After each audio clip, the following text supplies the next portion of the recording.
Minnesota in third place, 5.5 games off the pace. Tigers have dropped 5 of 7. They are now 30 and 35 on the year. You'll notice different uniforms today. This is a throwback game to the Negro Leagues of yesteryear, the Cleveland Buckeyes and the Detroit Stars. And we'll have more on that as we go on throughout the afternoon. Right now, let's go down to Andre Knott, who has the final word before the teams take the field. Thank you very much, Matt. Yes, you can see different uniforms on both the Tigers and the Indians, and the lineup for the Indians will be a little different than what we're used to. Lonnie Chisenhall will hit in the cleanup spot today for the Indians. He's got 1 home run and a couple of bats versus Mike Fiers. That's part of the reason he's there. The other one is Edwin Encarnacion is not in the lineup today. If you remember last night, he had an at-bat where he came out of the box limping a little bit. Turned his right ankle in this situation, so Tito wanted to give him the day off today, and hopefully he can be back in the lineup tomorrow. But he felt like with the matchups that they have in today's lineup against Fiers, that this would be the best bet to put Edwin there. He also can get Melky Cabrera in the lineup because he's had a few days off, and also got Michael Brantley off his feet because he could DH. So that's why the lineup looks a little bit different than what we are used to seeing. All right, well, the Tigers have taken the field, so they're ready to go as the Indians appear to be ready as well. And we'll take a look right now at the Tribe's starting 9 for Terry Francona, brought to you by Progressive Insurance. Francisco Lindor trying to snap out of an 0 for 15 slump at the plate. Michael Brantley will bat second. As Andre said, he'll DH. Then Jose Ramirez. Lonnie's in the cleanup spot. Then Yonder Alonso and Jason Kipnis. Melky Cabrera gets the start in left field, batting 7th. Yan Gomes will catch and hit 8th, and Rajai Davis is in center field, batting 9th. And Mike Fiers will be on the mound for the Tigers. He is the Northern Ohio Hyundai starting pitcher, and Fiers 5-3 this year. He's coming off a start against the Yankees where he won 5 2/3 innings, gave up 6 hits, a couple of runs. He threw 100 pitches. It was a game 2 of a doubleheader. Pitched very well. Now he started 1 game against the Indians this year. He got the win, 1.50 ERA. In his 6 innings, gave up 3 hits and just 1 run, and he's 3-1 in his career against the Indians. He's been tough on him in his 5 starts. Take a look at the defense. It'll be in the outfield. Jones is in left, Martinez in center, Castellanos over in right. It'll be Candelario at third, Iglesias at short, Machado at second, Cabrera at first, Mccann doing the catching. Brian Gorman will call the balls and strikes. Adrian Johnson's at first, Trip Gibson's at second, and Chad Whitson will be down at third base.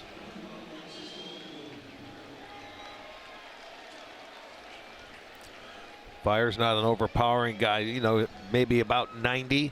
He has a good changeup, good hook. He'll change the eye levels.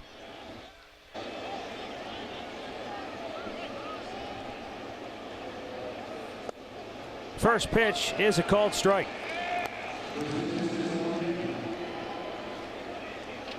After a rain delay of 1 hour and 51 minutes.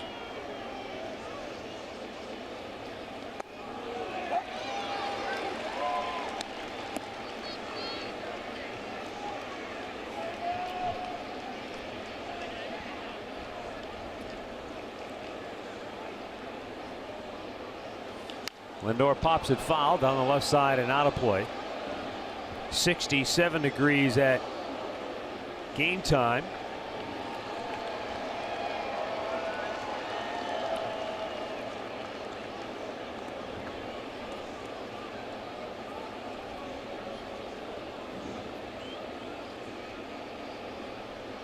Mike Fiers delivers, and it's a little bit high.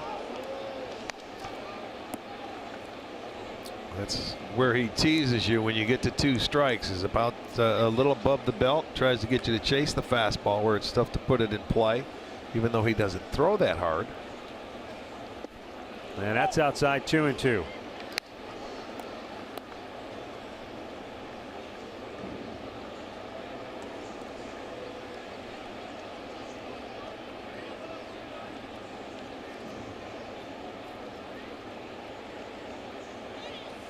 Lindor throws the bat at it, stays alive as he pokes it foul the other way.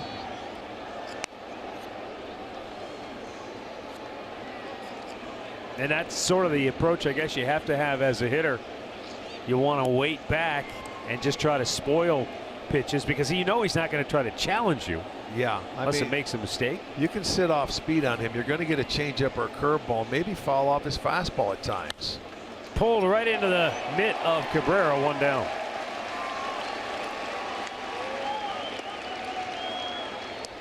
Storylines are brought to you by Wayside Furniture. Mike fires. You know he's going to tease you with the heater, attack you with the off-speed stuff. Mike Clevenger. Try to stay out of the big inning.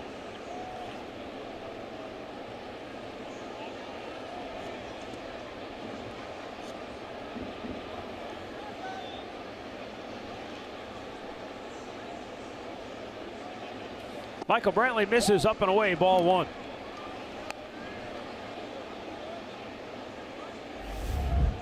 Brantley DHing this afternoon. Has reached base in 25 of his last 27 games. And he banks a single between first and second. And the Indians have a 1-out base runner in the first.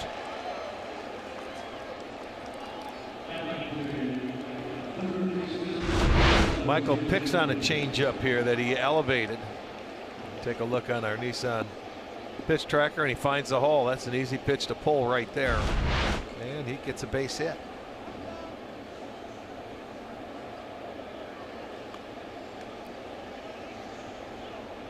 Jose Ramirez 0 for 3 last night with a walk and a run scored. And that doesn't happen too often against the Tigers, where you see him 0 for 3. But boy, that walk was costly in the 9th inning with 1 out. Shane Green put him on, and then with 2 outs, Yonder Alonso had the base hit, and then Jason Kipnis with the 3-run homer.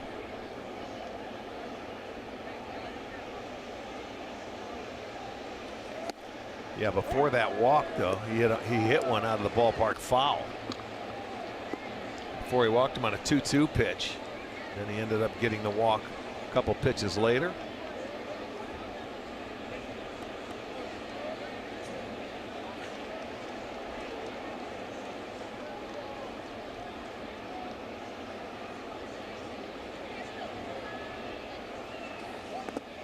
Good block by Mccann.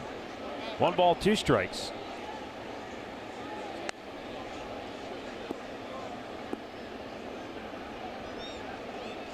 Rajai Davis in the lineup this afternoon for the Indians, playing against one of his former teams. He's got a pretty long laundry list of former teams, though.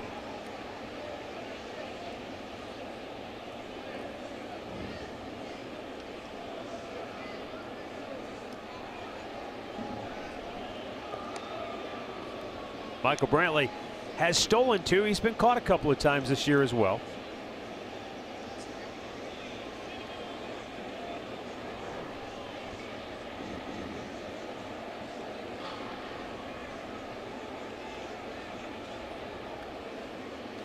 And Ramirez pokes a base hit between right and center field, cut off by Castellanos.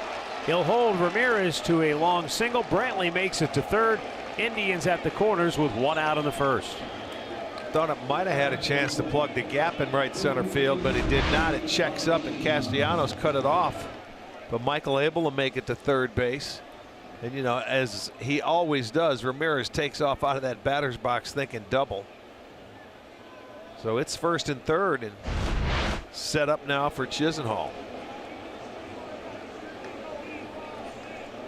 Lonnie Chisenhall making his way back from the disabled list. This is only the 11th game he has played in this year.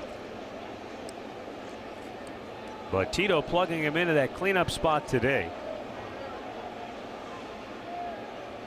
Likes the matchup between Chisenhall and Fires, the crafty right-hander. You don't call too many right-handers crafty, but he would have to be one of them. Yes, he is.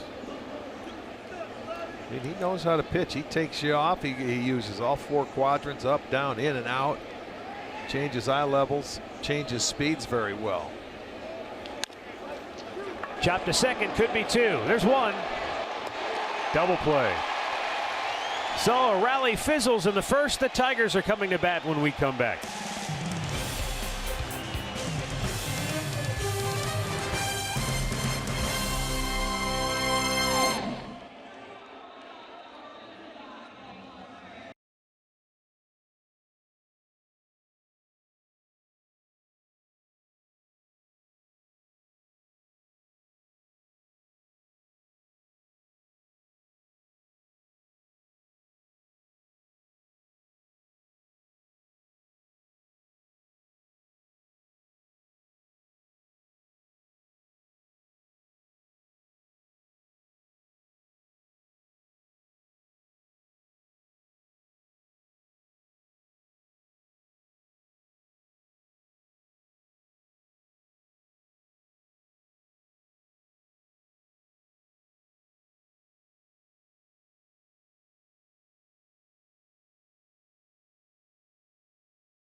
is our Northern Ohio Honda starting pitcher for the Indians, and he is making his 13th start. He's 4-2. He's pitched very well on the road. He's 2-1 with a .238 earned run average. Last year, he started 4 games against the Tigers and beat them all 4 times. So we'll hope that he has the luck that he had last year against these Tigers. Starting lineup for Ron Gardenhire and the Tigers. Leonis Martin will lead it off. Nick Castellanos bats second. Miguel Cabrera is hitting third. Then it's Jamer Candelario, Victor Martinez, James McCann, Jacoby Jones gets the start at left field. Jose Iglesias and Dixon Machado batting ninth.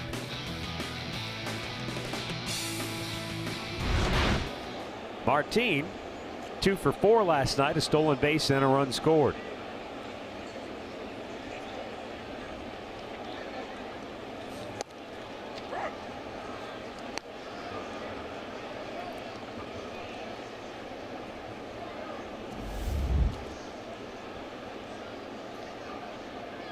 Mike Clevenger fires up high. 1 ball, 1 strike. Martin on Thursday against the Red Sox hit his 8th home run of the year, tied for the second most he's had in a season already in his career.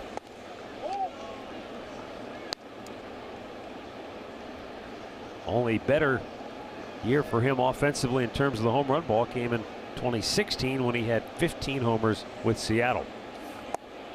He takes and a little low, 3-1.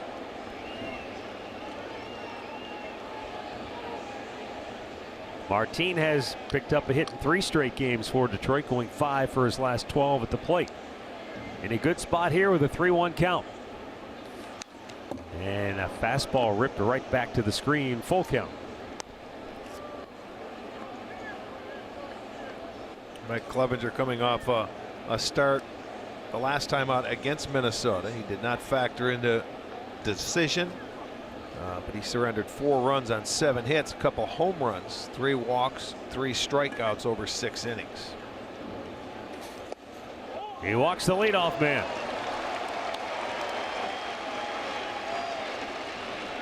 Let's check the Indians defense, brought to you by Chrysler. It'll be Cabrera in left field, Davis in center, and Chisenhall over and right. Ramirez at third, Lindor at short, Kipnis at second, Alonso at first, and Gomes doing the catching.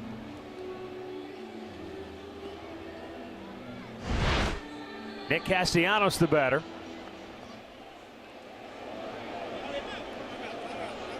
Castellanos struck early for the Tigers last night, an RBI double in the first inning.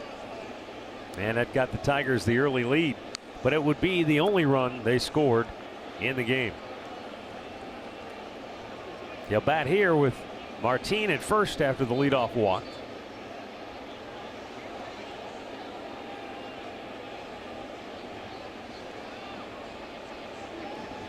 Martin on the season has stolen 3 out of 6 bases.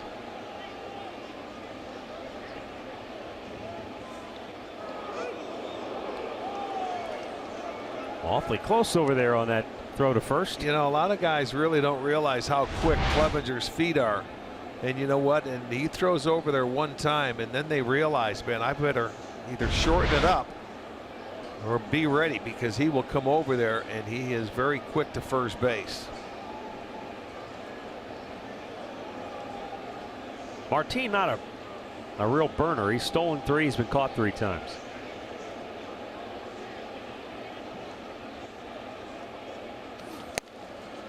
First pitch strike, fastball right down the heart of the plate.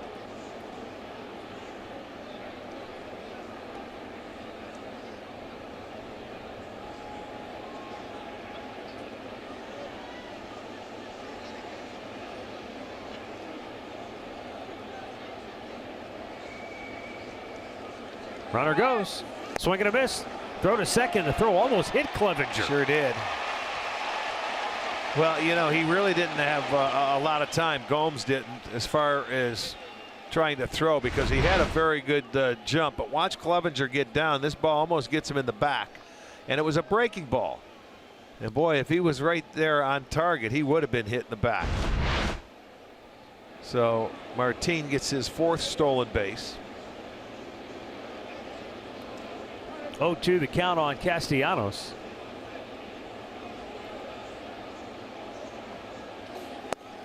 Takes the breaking ball.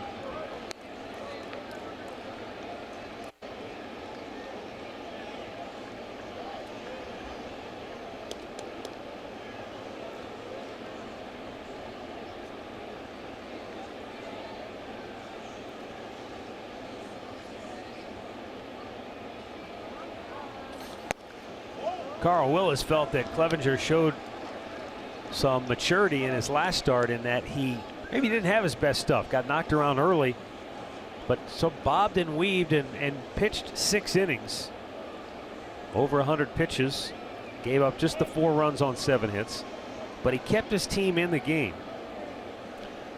Well, they gave him the lead, you know, in that 6th inning, and he went out for the 7th and gave up that home run to Dozier. That tied the game up, and then that did him in. 2-2. Popped him up. Back goes Alonso. Into foul ground. Straddling the line. And makes the catch for out number 1. Back to Andre. Well, the one thing that Terry Francona talked to this morning or this afternoon about when it comes to Mike Clevenger is he doesn't want him to nitpick. He says just trust his stuff. He says he feels like when he tries to be too fine, he's been getting in trouble, especially second, third time through the lineup. And basically their story to them is you're good enough. Your stuff is good enough. Stop trying to fool everyone and just go with a good fastball and use your off-speed pitches rather than overthinking the process. Well, he thinks maybe he has to, you know, change his pattern of getting outs when you get through the first 2 times in his 3rd time through, and he really doesn't sometimes. Well, here's Miguel Cabrera, who's feeling more and more like himself with each passing day after missing a month of action. Says he's getting more aggressive early in counts.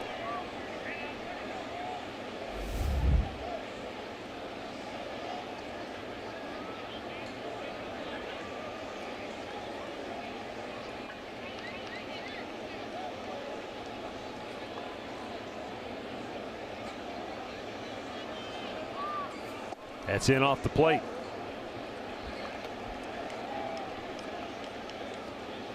Well, the one thing Cabrera has always done, if that first pitch is hittable, he will get after it early.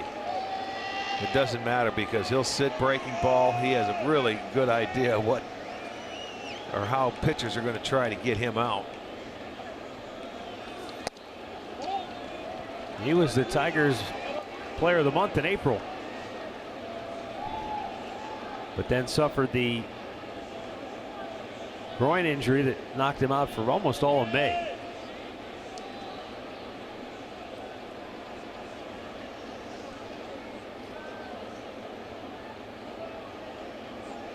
Runner goes for third, and Gomes can't get the ball out of his glove. He called that a strike.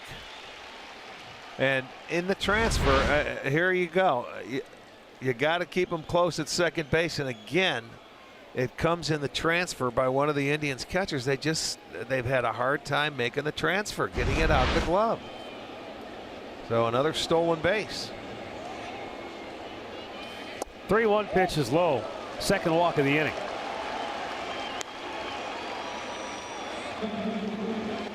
Take a look at the pitch mix for Mike Clevenger. More than 50% fastball. But then his second most used pitch has been the slider, followed by his changeup and then the curveball. And as we said with Clevenger, it's throwing strikes. Establish that fastball. A lot of times that go-to pitch that he needs when he has to throw a strike is a changeup, if he has a feel for it. Well, you can understand if he was careful with Cabrera, but now he has to get into attack mode against Candelario. Swing and a miss. Strike one with a good fastball. Candelario 0 for 4 last night. Mentioned it throughout the telecast last evening, and you saw Candelario get after the first pitch. This is a Tigers team that likes to swing at the first pitch and put it in play.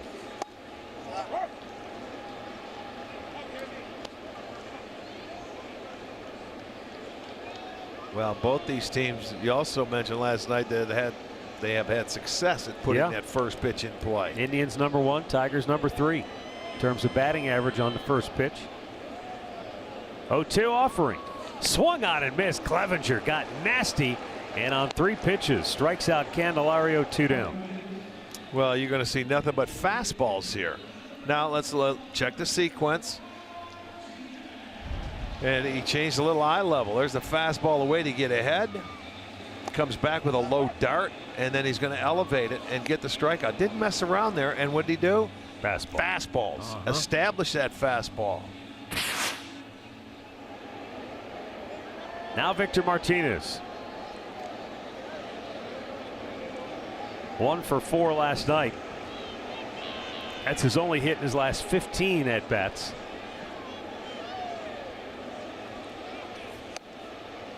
And Victor looks at an off-speed pitch outside corner for strike 1.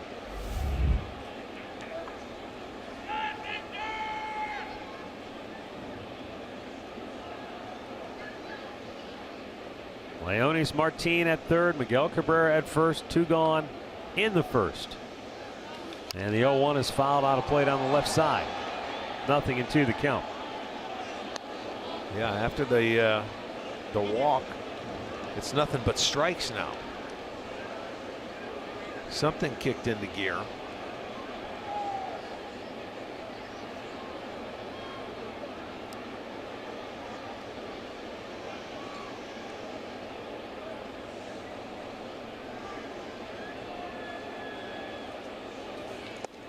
Just missed outside. Good eye by Victor Martinez. He has always had a good eye at the plate. The only time you see Martinez maybe be overly aggressive or lose that patience is when he's got runners in scoring position and then there are less than 2 outs.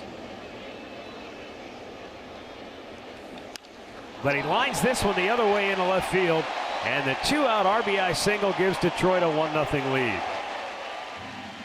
Well, and he just served it the other way. With 2 strikes, he can give in and take that anytime he wants, and it's a changeup though. And it's not that it was a bad pitch, it was off the plate, but you know, he didn't attack him and go in there. He threw that changeup, and that's his comfort pitch when he gets hit. And they will get a 2-out RBI by Victor Martinez, his 24th of the year, and Tigers will play from in front. This was delivered on a platter though with the walks. So James Mccann gets a chance now. 2 for 20 on the year against Cleveland pitching.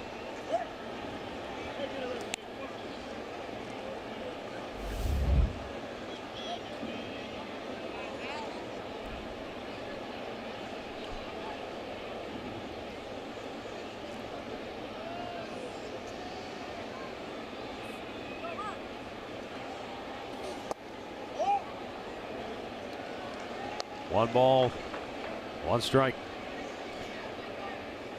Well, and you know, you look at the pitch count, it's at 25 already, but 12 balls and 13 strikes. So searching for that strike zone.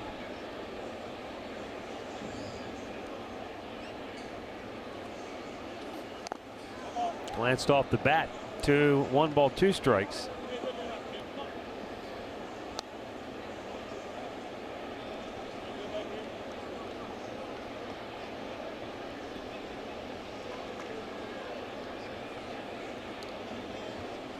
Clevenger last year in his 4 starts against the Tigers gave up just 2 earned runs in his 23 2/3 innings. 4 runs total, but only 2 of them were earned.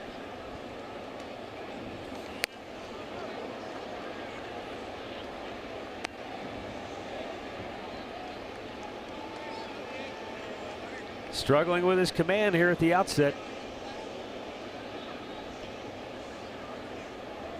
14 strikes, 13 balls, 2 on, 2 out, 2 walks in the inning. Out of play.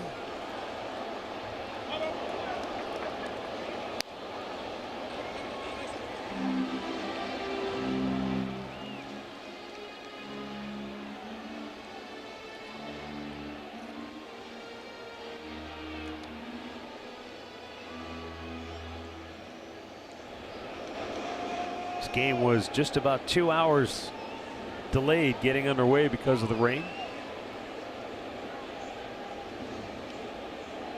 2-2.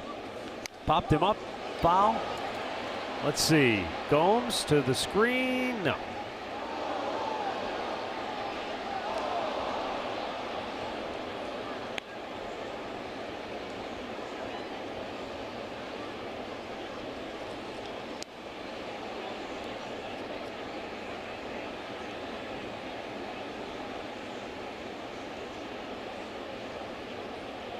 There have been 2 balls put in play, and this will be the 30th pitch of the inning.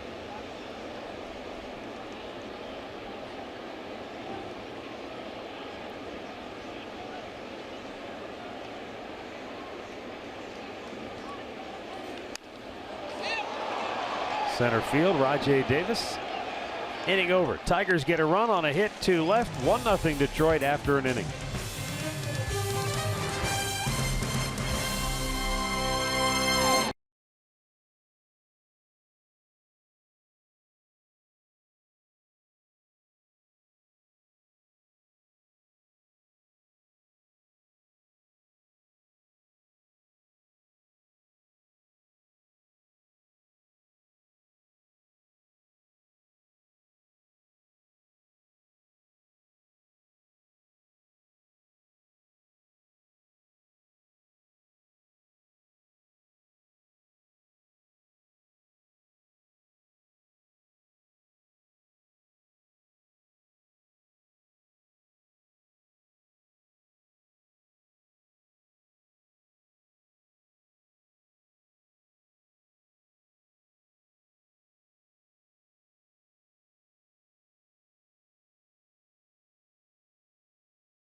There's an all-new franchise mode and much more.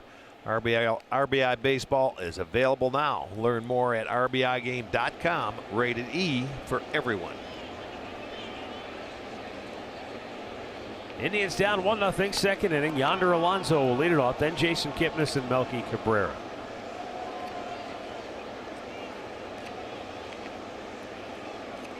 Yonder 3 for 4 last night. A double, a run scored, and a run batted in. 3-man shift right side for Detroit, and it's up high, ball 1.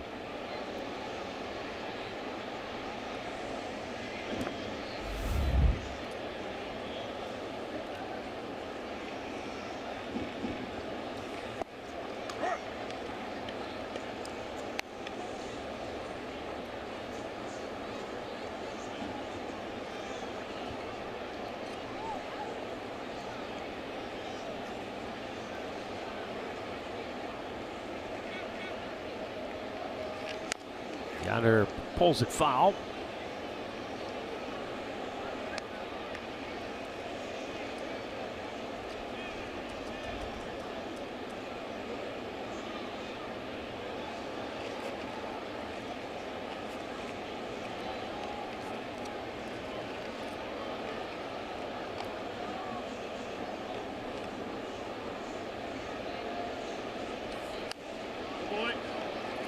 Count stays 1-2.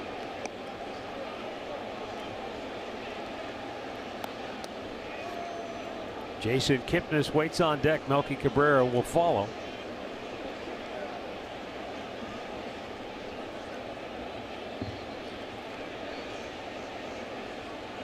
And Mike fires with a 1-2. Slow hook outside, 2-2. You can see him talking to himself after that pitch. Didn't really get it out in front and follow through with it. Got a little lazy throwing it.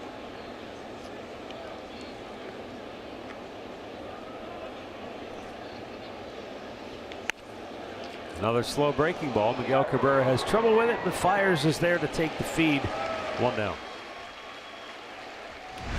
Our great clip of the game from last night. Jason Kipnis with the 2-out 3-run homer in the 9th inning. And as he crossed home plate, there were some Tiger fans who had been giving him grief about his season. He said, yeah, like I needed anybody to remind me how bad the first part of my year's been. But he let him know. Said it was finally good to get one on my side. Well, the timing was perfect. 2 outs. Tough to do, man. 2-out home run. You're just looking, there was runners at second and third just to drive one in, but he went big fly.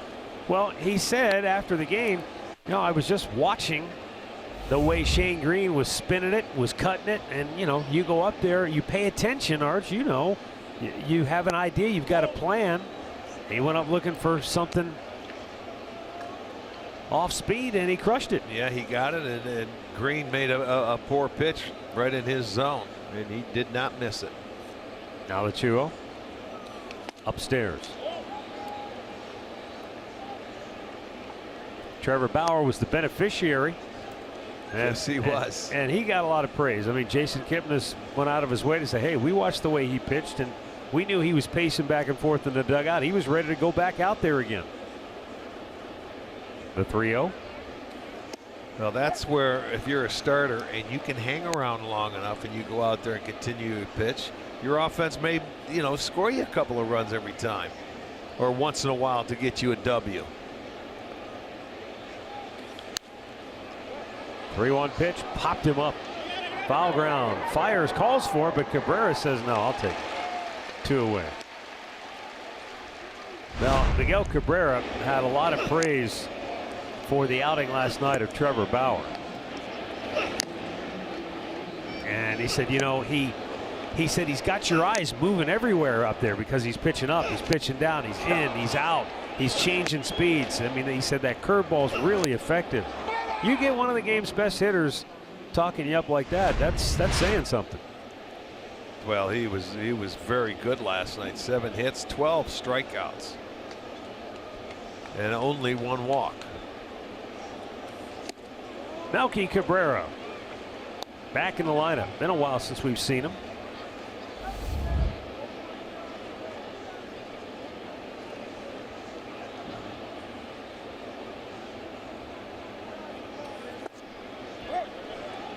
He's played almost exclusively right field. He had 1 game at the DH spot, but he's in left field this afternoon. Throughout his career, he's played more left field. But when you've got Michael Brantley, there aren't a lot of opportunities to get out there. But here's a day where Tito gives Brantley the DH duties and lets Cabrera go to left.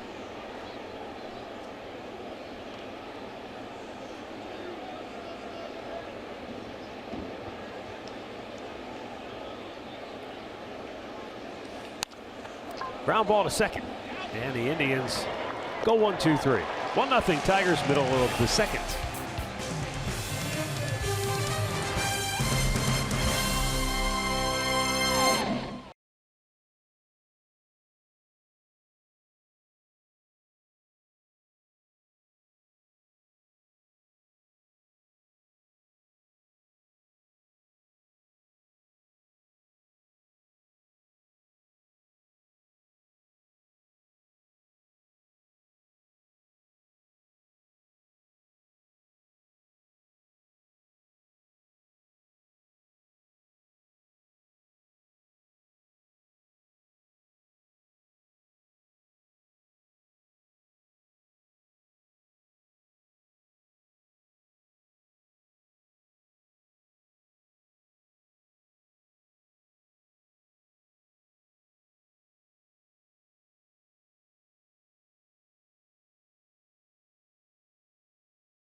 Tribe fans have made the trip from Ohio up here to the Motor City to watch the Indians battle the Tigers this weekend. They won last night in the series opener, down early, 1-0 here today. Bottom of the second inning. Bottom third of the order due for Detroit. Jacoby Jones to lead it off.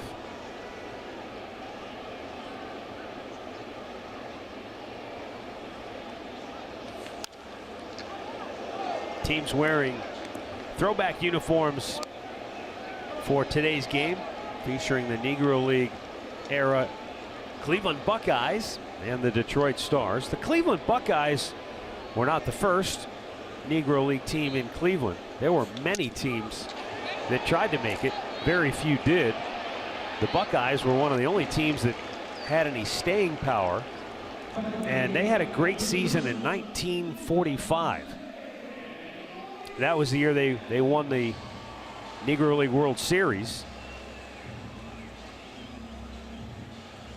And that was, it's interesting when you think back, because that was a team that beat the Homestead Grays. And the Homestead Grays had players like Josh Gibson, Cool Papa Bell, Buck Leonard. But the Cleveland Buckeyes were able to win the World Series that year.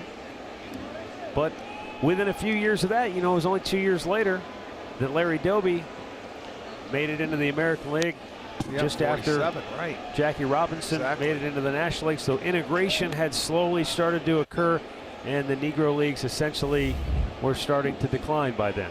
The interest wasn't as great because now you had players going to the major leagues. So before long, a lot of those teams, they just couldn't make it. Couldn't pay their expenses, couldn't get people to come out to watch them anymore. But the Cleveland Buckeyes, they were a mainstay at League Park. Rounded foul, third base side.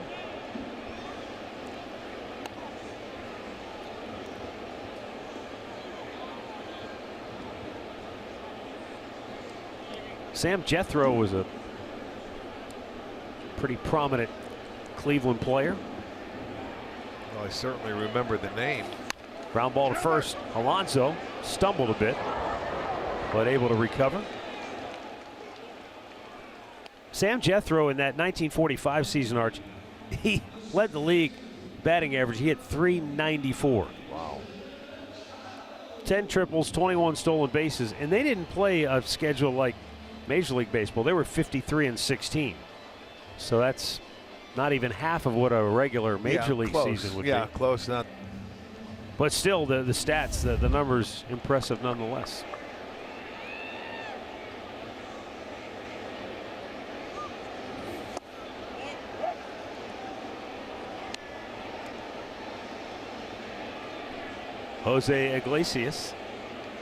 Dixon Machado batting in the number 9 spot for the Tigers, breaks the bat.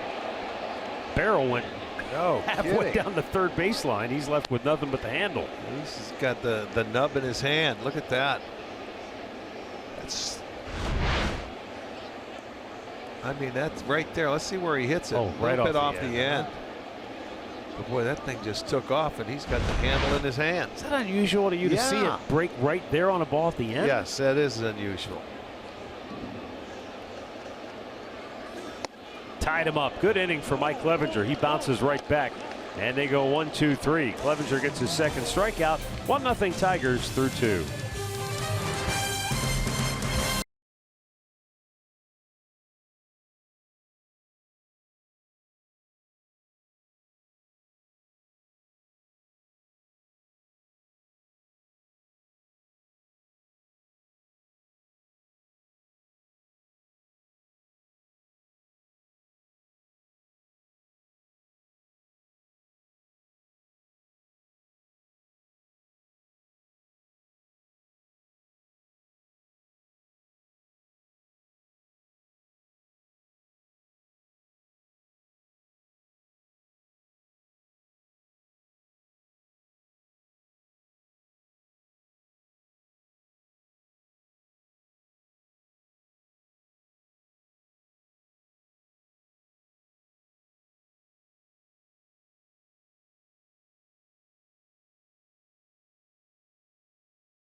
this year when we get off of this road trip. That'll be next Friday. You can grab a $15 district ticket presented by Sports Time or a $15 KeyBank Kids ticket, online only.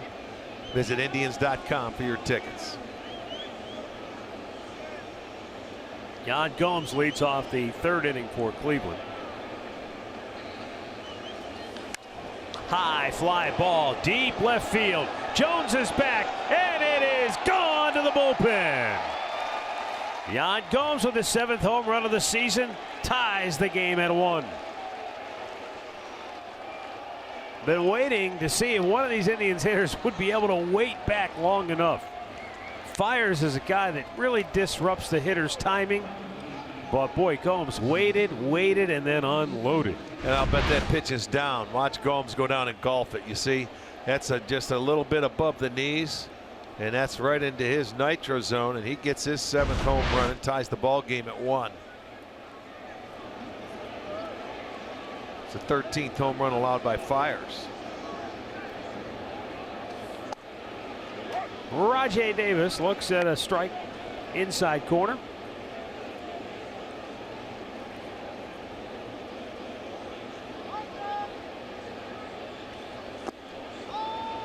And he gets him to chase. It's 0-2.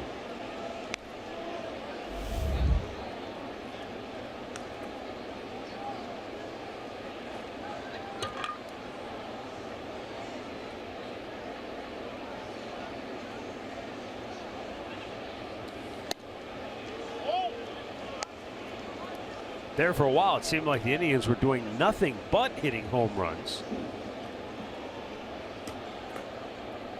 But once the batting average started to pick up as a team and they started to get more hits in the clutch with runners in scoring position, the home runs, it's not that they went away from them, but there haven't been quite as many. Yankees began the day with the lead at 100 home runs. Indians were 10 back with 90. Boston 93. So they're still one of the top clubs as far as home runs are concerned. But their reliance on the home run ball hasn't been quite as severe. No, when they started to hit in May, they started to put it together where hitting with runners in scoring position, and you know, that made a huge difference. They had a couple of games where they had 6 or 7 hits in that department, runners in scoring position, and they started to take off a little bit, mixing in a lot of singles or doubles. Raj is out looking. First strikeout for Mike Fiers, 1 down. Well, there's Combs there on the fastball that he had down, and he golfs it out of here, puts a nice swing on it. Exit velocity just 99 miles an hour, but he got underneath it, and when it's down, you can elevate it and get it up in the air as he did. Frankie Lindor just 2 for his last 24 at the plate.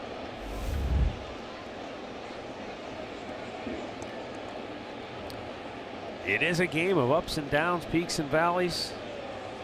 And offensively right now, he's just fighting himself a little bit at the plate.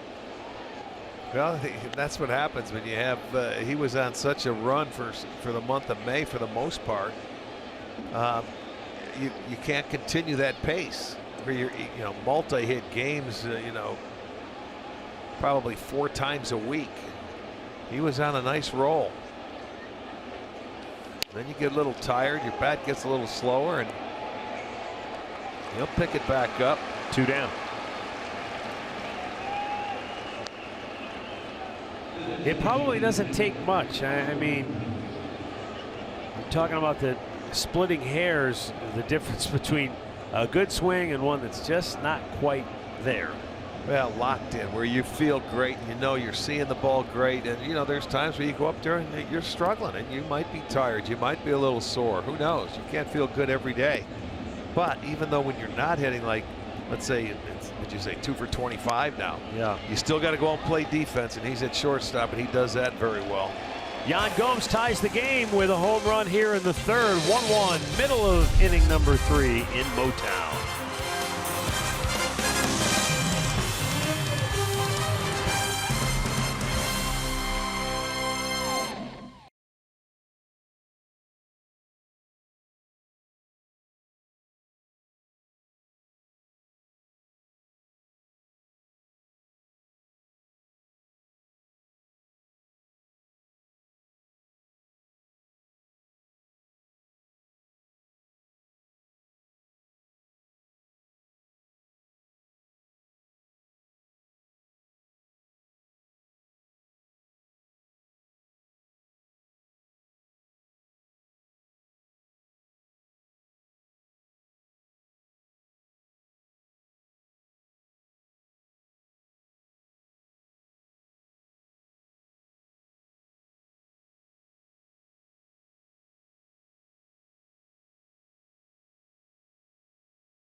The Minnesota Twins coming to town.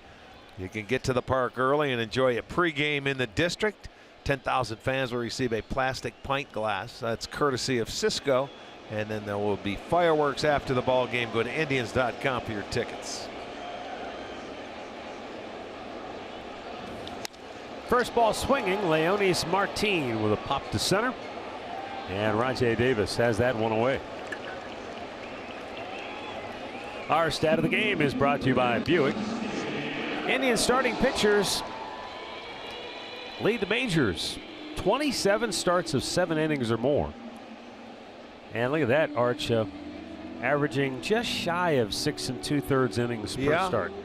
That's well, we've watched it. We've witnessed it all year long. They go out there and they provide it,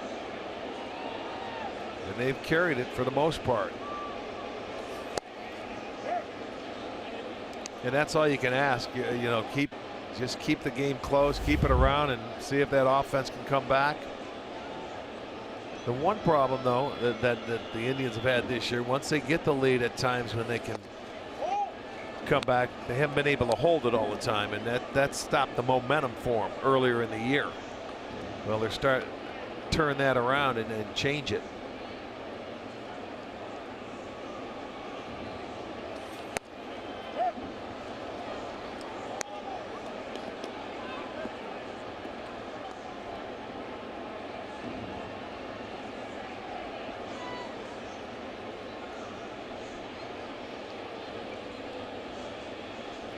The 1-2 in the dirt.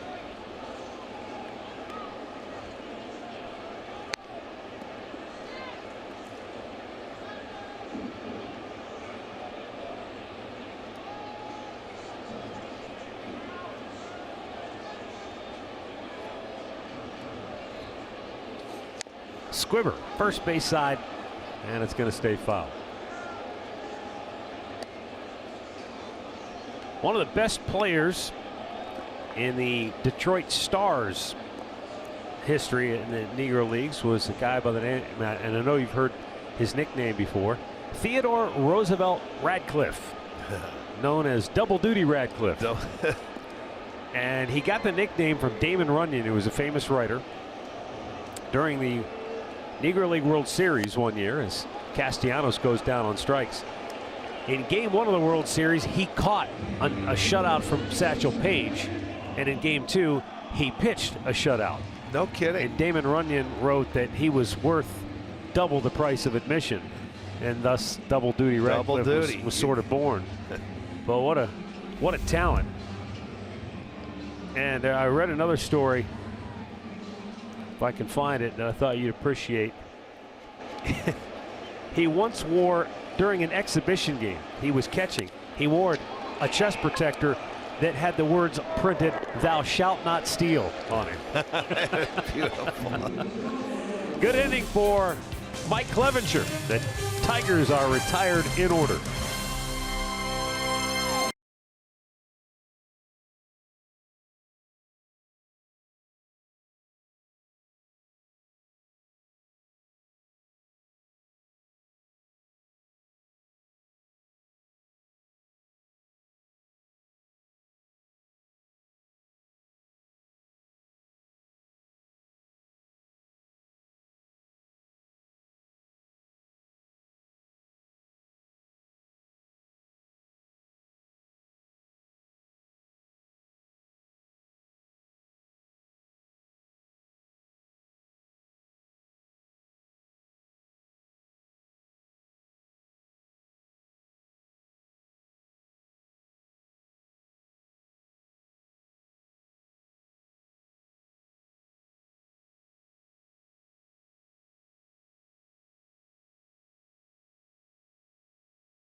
to success, Jose Ramirez.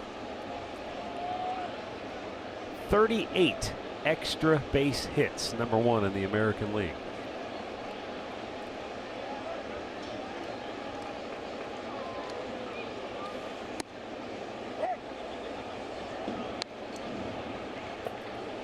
Base hit his first time up. We mentioned last night he was 0 for 3, but a key walk in the 9th inning. Now, eventually he came around to score on the home run by Jason Kipnis, but on the hit prior to that by Yonder Alonso, there was a chance that maybe he would come around and score on that ball that was hit between right and center field, and Ramirez is caught looking. Second strikeout for Mike Fiers.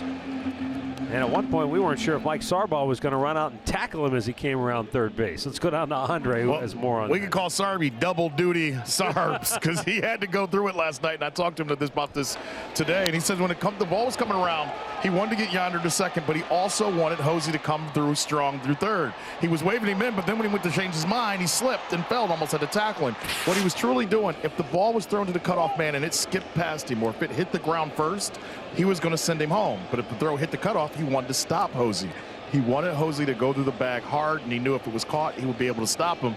But he lost his feet, and that's where the double duty came in. He was able to get Yonder Alonso to second base, but he said for a minute he got a little worried. And talking to Tito, he says that he likes his Sarby's becoming more animated because in every situation it's a little bit different with every player, and you don't know what they can hear and what they can't hear you say because of the crowd and the noise.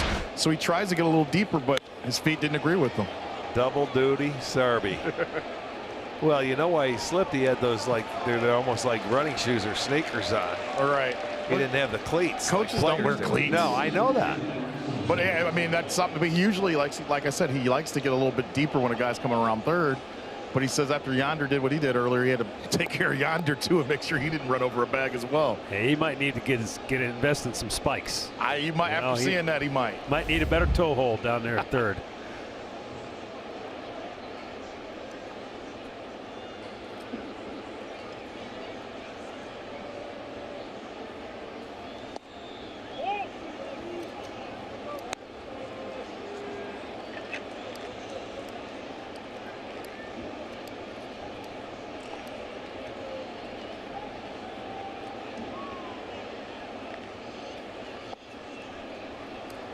Ever since the home run by Yan Gomes, Fiers has settled in.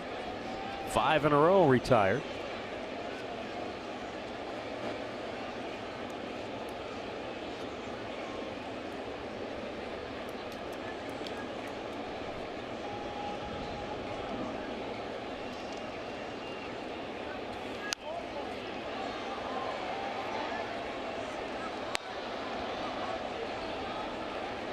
Is this a guy that makes it hard to give in and take your hits the other way? And do you see guys just kind of going up there going, I'm just going to try to take him deep? Well, if you do, you're playing right into his hand.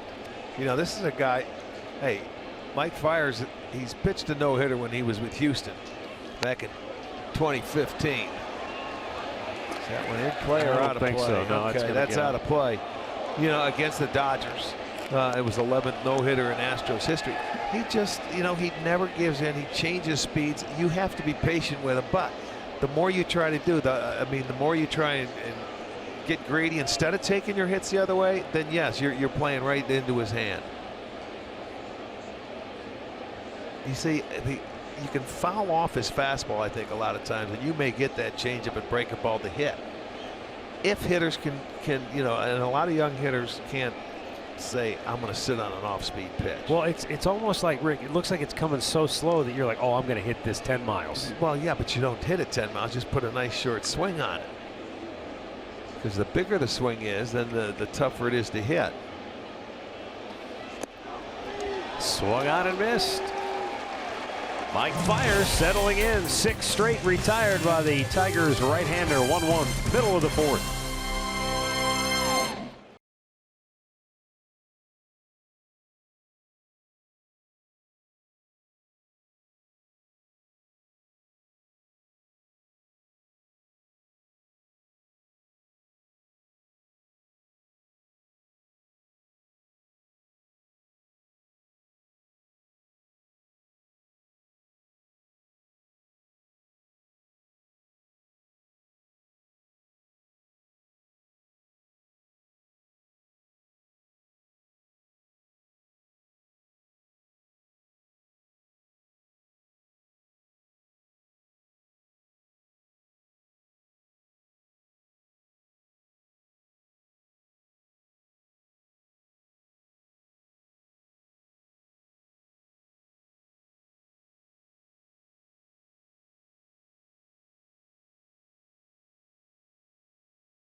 military by sharing a photo or video with hashtag HatsOffForHeroes. For each post, T-Mobile will donate $1 to support veterans. 1-1 ball game. Bottom of the fourth.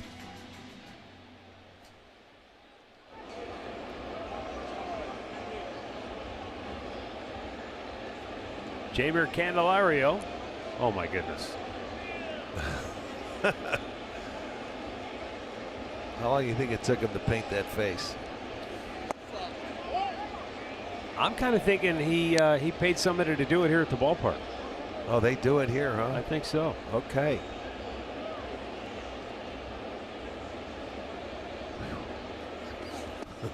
Wow. That kind of falls right in line with at what age do you stop wearing other players' jerseys? You know, some people think there's a cutoff date for that.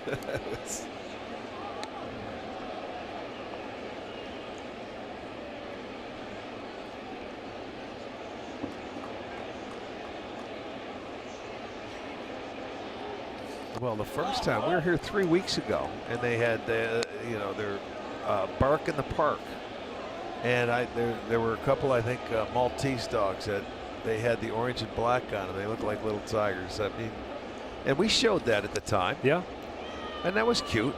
That was nice, but I don't know about the last one being cute. It's one thing to dress your dog up. Yeah, it's another thing to dress yourself up as a tiger. That might be Papa.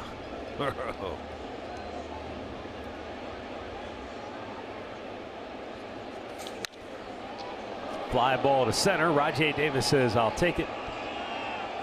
One down. The injury report today brought to you by the attorneys at Elk and Elk. And the one on the left, that's a big one. Shohei Ohtani. It's a right elbow is what they say. What I read the other day was that it's a UCL. That's the ulnar collateral ligament sprain. Right. That could be devastating. Could be Tommy John. Could be. I mean, a sprain. You know what we didn't know when we were kids is a sprain. It's just sprain. What is it? It's nothing. It's a sprain. Right. Well, we've come to find out that that's basically a tear. It's a small tear. It's the different degrees. Degree of right. how bad it is. Well, he had I think a 1 degree tear when they knew when he was coming over here to sign and meet with other ball clubs. Yeah. I mean, everything seemed to be really trending in the really right direction for the Angels when the season began. And I mean, they still starting the day. 5-game win streak, 8 games over 500. So it's not like, I don't think his loss would be, like a crushing blow to their season. But boy, he was pitching. I think for the pitching staff, it will be. You know, because I mean, that's the #1 reason why they wanted him, even though he was only pitching 1 day a week, and maybe that's a reason why, because he had that little, they wanted to try and protect him. Yeah, protect the arm. Swung out and fouled by Martinez. Take a look at how things look in the AL West. The Mariners lost earlier, so a chance for Houston to move back into a tie. They've got the Rangers coming up later. Seattle has been playing very well. Yes, they have. Just a question back to the Angels and Ohtani. We made such a big deal early in April about him being able to play, hit and pitch. Do you think this is why we don't see that many guys at this level? And I know it's just one injury, but why we don't see this many guys get this far trying to pitch and hit? No, there's not enough talented guys to do both, I don't think. Well, and I think at some point along your minor league path, you have to decide, or they decide for you. Yeah, the club. It was like Shin-Soo Choo was one in that same boat, Andre, when he was with Seattle. I remember that. And I think Grover was the manager out in Seattle, and they come to spring training, and he thought he was going to go with the pitchers, and they said, no, you go the other way. Well, let me ask you this, though, because Andre brings up a really good point. Let's say hypothetically that Ohtani was not in Japan, but he started out in the pros in any farm system. Do you think with a guy that was that talented, everybody saw it was that obvious, would a team be willing to say, okay, we're going to pitch him, but we're also going to DH him on the days he's not pitching? Would a team be willing to roll those dice? I don't know. I would think not. They haven't done it to this point. I don't think so either, Matt. Yeah. I agree. That's what I'm saying. I think Ohtani almost lucked into it because of how he came over and didn't have to. I agree with that. I do agree. Usually they would say, no, we need you more for this. Where's your value? Yeah. Lindor grabs the pop-up. 1, 2, 3 go the Tigers. Mike Clevenger has retired 10 in a row.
Kia Sorrento, the perfect getaway vehicle. Visit KiaDealers.com to learn more. And by Levin Furniture. For the best deals on furniture and mattresses, shop Levin's. 1-1, top of the 5th. Jason Kipnis, Melky Cabrera, Yan Gomes.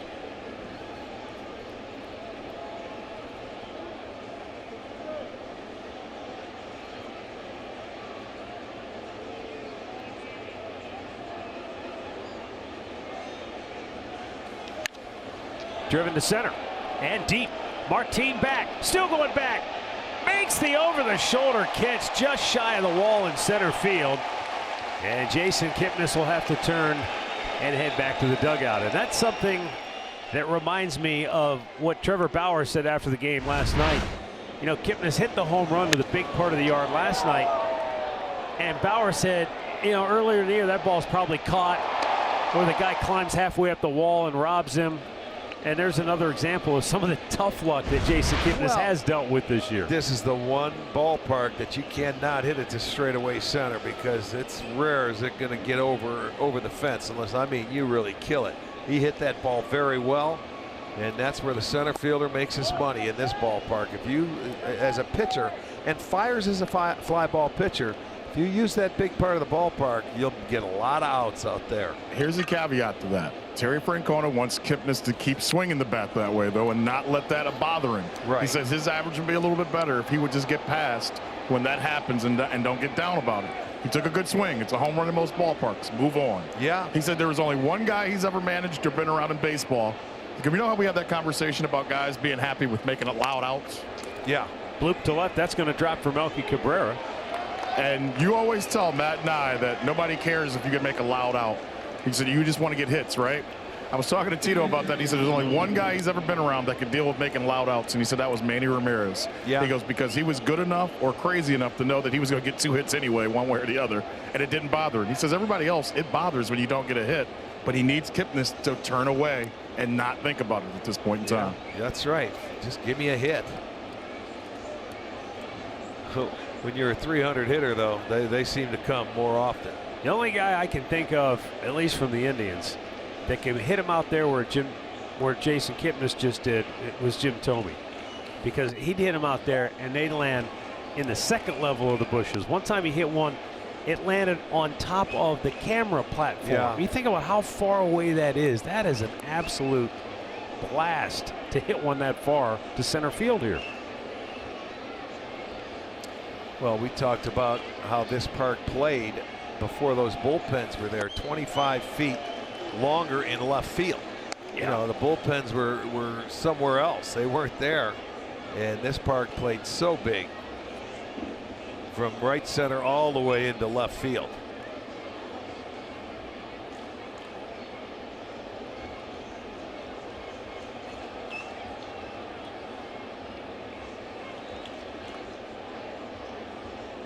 The 0-2. Nice backhanded grab by Mccann. You know, Mike Fiers, this is his 6th start against the Indians, and has allowed 2 runs or less in each of his first 5 starts. He's a guy that he always seems to be 0-2 to hitters, and you know, that's when he starts moving the ball around and expanding your zone. Pop foul the other way and out of play.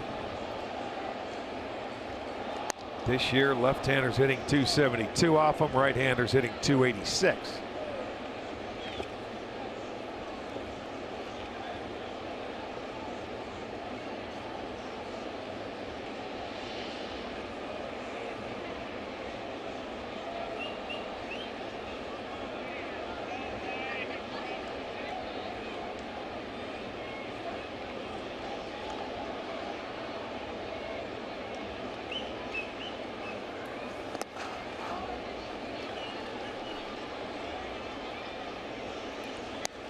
I want to send out a very happy 101st birthday to John Hadmission from Shelby, Ohio, and also a 62nd wedding anniversary to Louise and James Bubba Smith. Congratulations.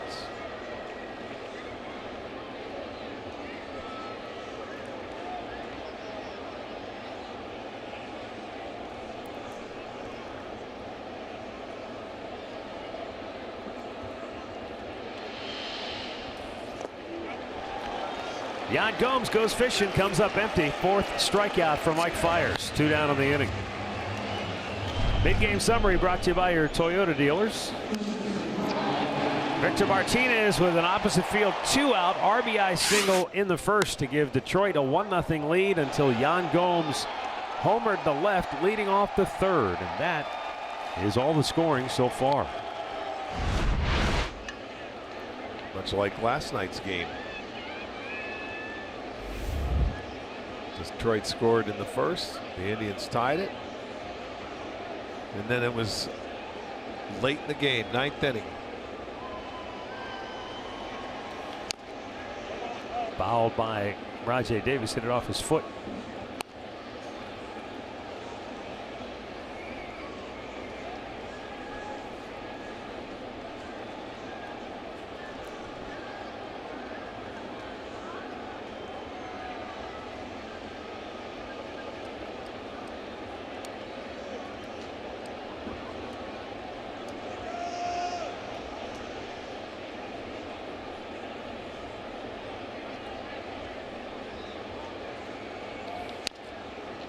Baseball, I think all sports in general, I think it's difficult to predict the outcome. You might think this is a sure thing, but in baseball I think it's even more difficult because you look at a game like earlier, you know, we were just talking about Seattle. Seattle's playing Tampa Bay. Tampa Bay has lost 8 in a row. Seattle's on a roll, they're on top of the AL West, and they've got Felix Hernandez pitching. Felix Hernandez went 3 innings today, and Tampa Bay knocked him out of the game. They win 7-3. It's not the Felix Hernandez of old, though. You know, like the automatic Felix Hernandez when he goes out there. But see, still, they're going to need him to get rolling if they're going to want to continue to stay on top of that American League West. Yeah, but you just got to figure that's a game you're going to win. Instead, they end up getting pushed around, and Tampa Bay snaps their 8-game losing streak. And it works the other way, too. Just when you think all hope is lost, you've lost 8 in a row, you win a game like that. Well, and that's what makes this game so amazing. Right now, Mike Fiers is amazing. He's given up just 1 run on 4 hits through 5 innings of work.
go for the Indians. Our coverage begins at 12:30 with Indians Live. First pitch just after 1 on Sports Time Ohio and streaming live on Fox Sports Go.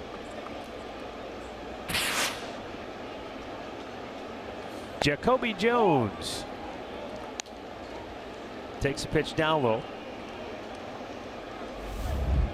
Jones fly to center in the second. Breaking ball bunted to third. Ramirez, bare hand grab, throw to first. Oh, in time. What a spectacular defensive play by Ramirez. No margin for error whatsoever. A bare hand grab and a perfect throw to first. That really was a good play because that was a good bunt. Maybe just a tad too hard, but still to come up and bare hand that on the run, throw from underneath, and still make an accurate throw. Terrific play. Whew. That was a good bunt. Great pick also by Alonso on the other end. Quick thing on Jose. Remember he had some bad throws for about 3 days in a row where the throws were kind of erratic. Remember Tito gave him a day off by DHing him and going through. He did some shoulder work on his shoulder. Tells me it feels much better. And as much as he didn't want to DH that day against Minnesota, he thinks that day off just gave him a breather with that shoulder and it's helped him. Everybody has to get one. Blooped over the head of Alonso. Oh, he says, look at me, watch me play some defense over here on this corner. Let's say, hey, kid on the infield. How about that? Back to the infield. He's on the dead run. He goes and just scoops it out of the air. Nice play.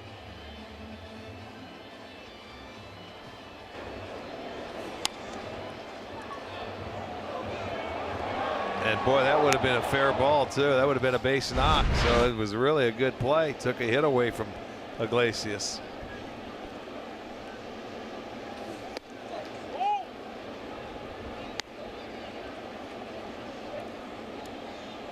Well, yeah, we were talking about that off day for Ramirez's shoulder.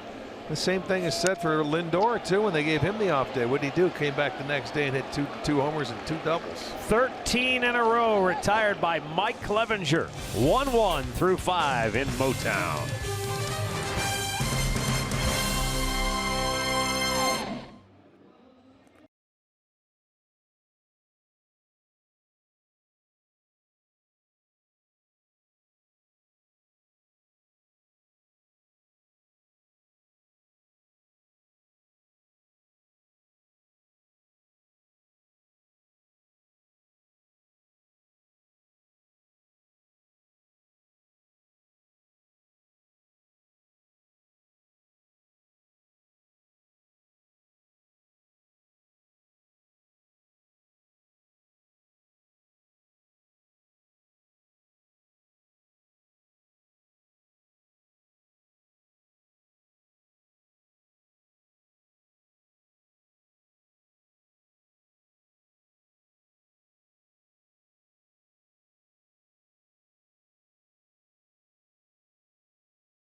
Access to Tribe Rewards.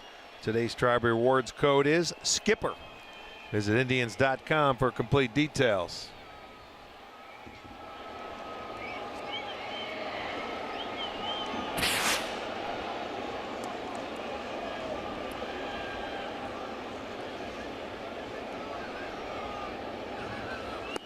Francisco Lindor leading off this 6th inning. 1-1 ball game. Lindor 0 for 2.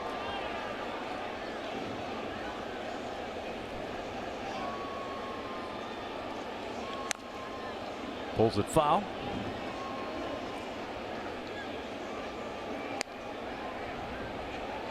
Well, pretty good numbers by both starters once again here in Detroit. Both at 68 pitches.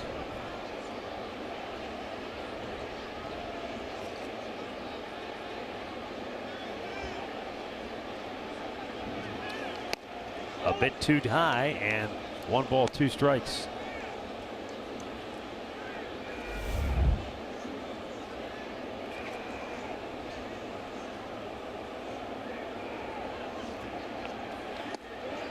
Two and two.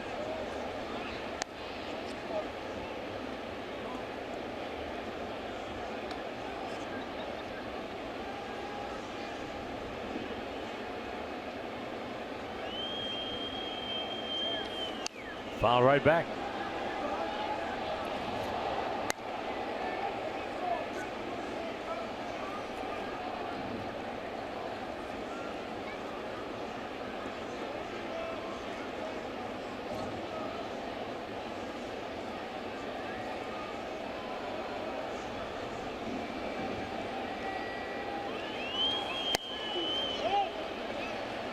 So Lindor having a good at bat here.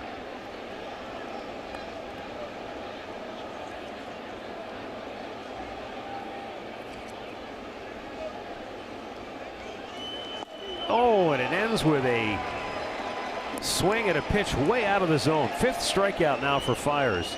We'll go back to Cleveland for a game break with Al Pawlowski.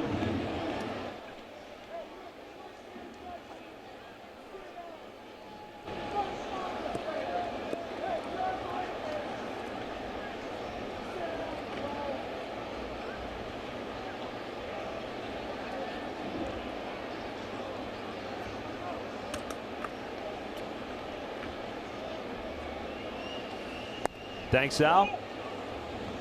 Michael Brantley 1 for 2 today. He singled in the 1st inning. And don't look now, but Brantley has hit in 5 straight games. His 19-game hitting streak came to an end at the end of May. Tied for the 2nd longest streak of his career. Here he goes again.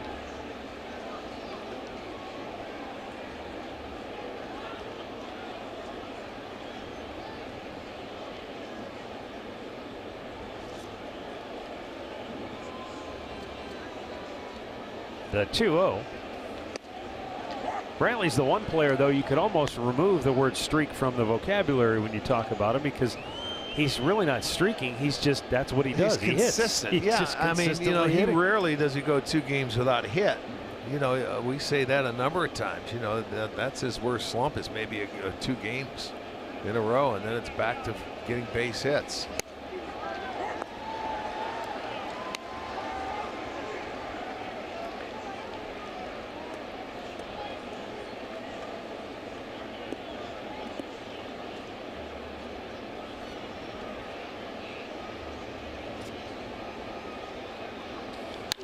Fights it off, but pops it to center where Martinez grabs it. 2 down.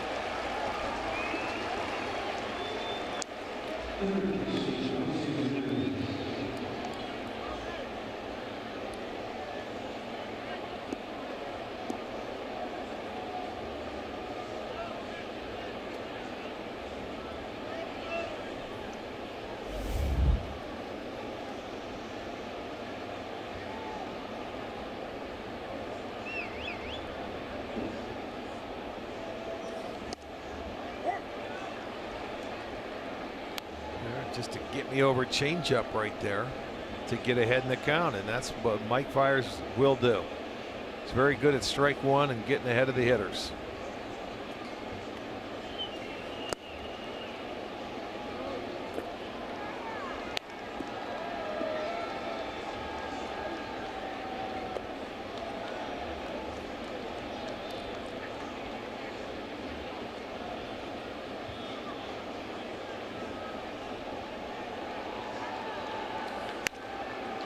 Popped up, foul ground, long run for Candelario, and he just can't get to it. Third baseman gave it a good effort.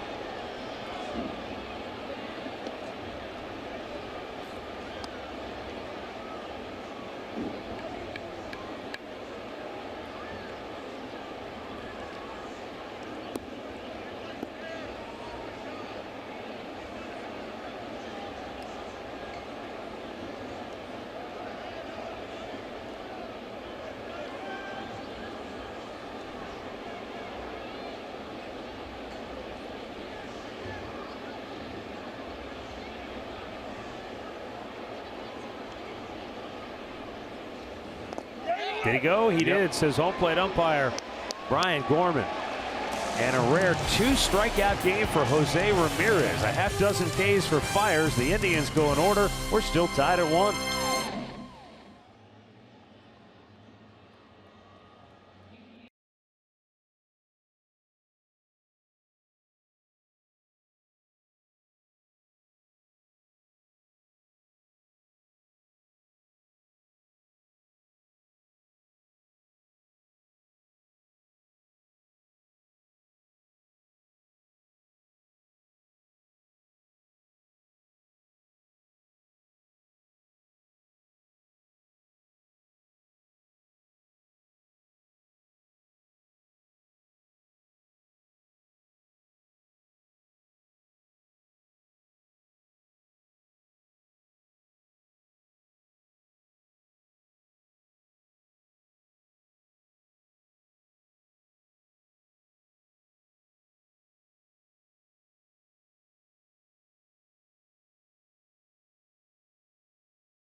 Now that was a beautiful play by Jose right there. Backhand, I mean, just on the move, a bare hand in the throw, and Alonso right the very next hitter, turning his back to the infield, making a catch. Beautiful play.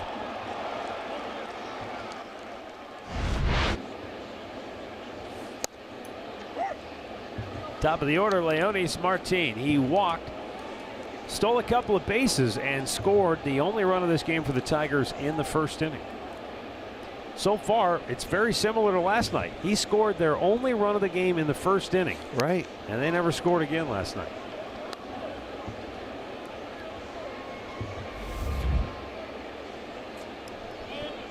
Like Clevenger, Bauer got into a rhythm last night. At one point, he set down 8 straight, 10 out of 11.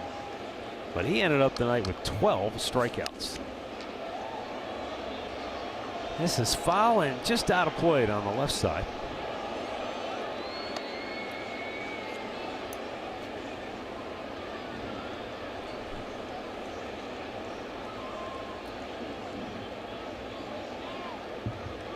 You know, remember, Arch, it was a 30-pitch first inning for Clevenger, and this is his 72nd pitch of the game now in the 6th inning. Yeah, something clicked in, didn't it? He walked 2 in that first inning, but man, when he reined it in in a hurry.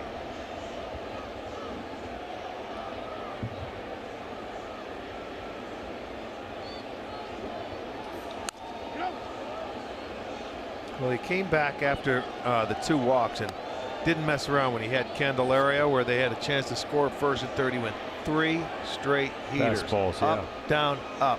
You know, started to use that fastball. He did, and the pitch he gave up a base hit, he hung a changeup to Martinez, who just slapped it that way with 2 outs. Boy, he's been on spot on after that. Alan Trammell, special assistant to the general manager and a Hall of Famer for the Tigers, serving as first base coach with Ramon Santiago away from the club this weekend after his wife gave birth to a baby. Great piece that they ran in our rain delay on Trammell and Jack Morris. Jack Morris, right. Arch, when you played against him, did you know at the time he was that good? Did you know he was a great player, a Hall of Fame caliber player? No, you knew he was. They were competitors, very good players, solid, consistent, every day, year after year. And you know, both of them, they went through the 15-year period and never got voted in. Fourth strikeout for Clevenger as Martinez is caught looking. And to me, you just summarized everything I thought about Alan Trammell. Consistent, steady, every day he's in the lineup. Yeah. Put up the numbers. Never flashy. Nothing flashy. Yeah. No, you look at him in a uniform and you go, you know, but boy, was he's a good, solid baseball player. Could do it all.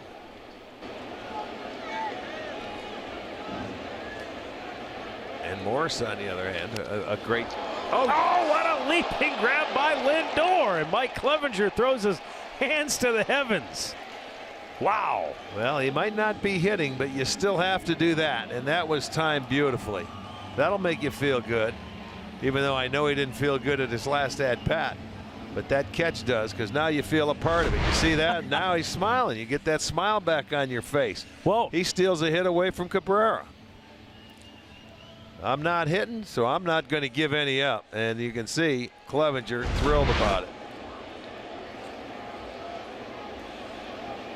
Well, I don't know if you watched it, Arch, but when Castellanos got back to the dugout, he looked out at Lindor, and Lindor just kind of threw his hands up and said, hey, man, sorry. Remember back in Cleveland? Yes. He went, call me? Yeah, he gave him the call me when he robbed him of a hit? Oh, that's right. Isn't that the truth? I enjoy that. You know they're competing and they want to beat each other, but I enjoy it when guys have some fun, too. When you can tip your cap and say, all right, you got me. That was a good play. I'd love to see Lindor call him if he had his number. Look at him. Oh, you duck. Come on, man. What are you doing? Oh, Frankie should have said it. That was great. I do remember that in Cleveland. Now the 1-2. Swung on, got a piece of it. Cabrera stays alive.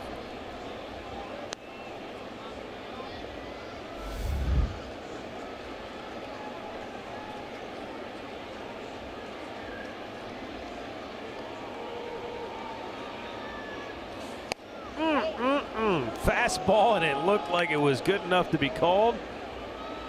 No, says Brian Gorman. And when you're Miguel Cabrera, well, you might be right there. Right back to him. Clev takes it himself, flips it over. Tigers go 1-2-3. That's 16 straight set down by Mike Clevenger.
Visit buyatoyota.com. Toyota, let's go places. And by the injury lawyers at Elk & Elk. Proud partners of the Cleveland Indians. Call 1-800-ELK, Ohio. It's a 1-1 ball game here as we go to the 7th inning. Comerica Park, downtown Detroit, Michigan. A cloudy, gray day. We were delayed an hour and 51 minutes by rain. 67 degrees when we started, but it's been dry ever since we began this game. Lonnie gets into one, drives it up the alley to right center field. That's going to go to the wall. Chisenhall's on his way to second base, and the Indians have a leadoff double here in the 7th inning. Just their 5th hit of the afternoon.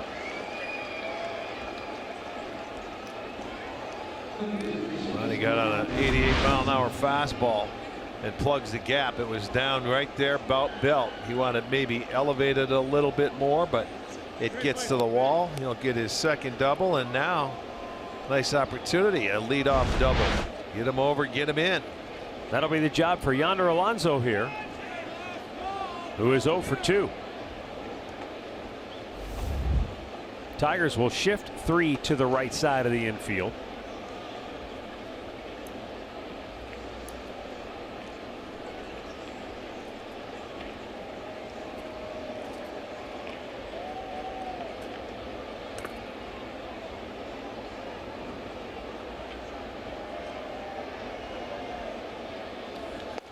Outside, ball 1.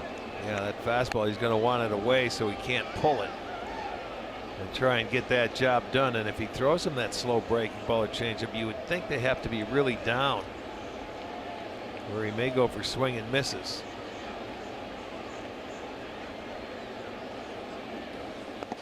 Down and in, and a good block by Mccann. It's 2-0. Bullpen is quiet, but that may change in the next 10 seconds. I see somebody scrambling around down there. Yep, they've got a right-hander just now getting loose. It's Lewis Coleman, formerly with Kansas City. Patience, keep your patience here in this at bat.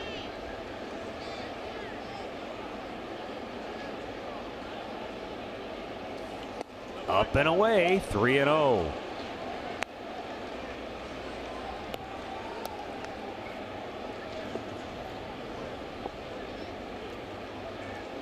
This is what Mike Fiers is. He's about a 90 pitch guy. Only twice this year has he gone 100 pitches. He's at 87. So that's why that leadoff double means a lot. Ball 4. He never really wanted any piece of Alonso. No, that showed you right there. 4 straight. That's his first walk of the afternoon. And Ron Gardenhire is going to send his pitching coach out there. They have a little chat, I believe. Maybe not. I'll set the infield defense. Okay. You know, they're stuck down there in that hole. They got to get up to field level and put their defense on in case they bunt. Well, the last time up, Kipnis drove it to the deepest part of the ballpark, straightaway center field, almost 420 feet away.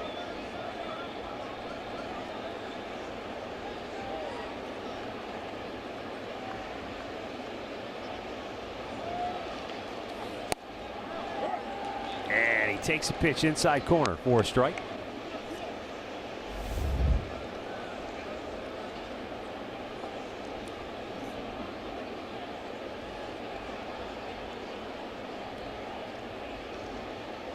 Lonnie Chisenhall is at second base. Yonder Alonso at first.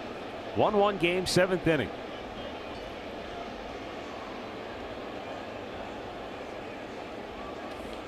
Foul back, and he's in the hole 0-2.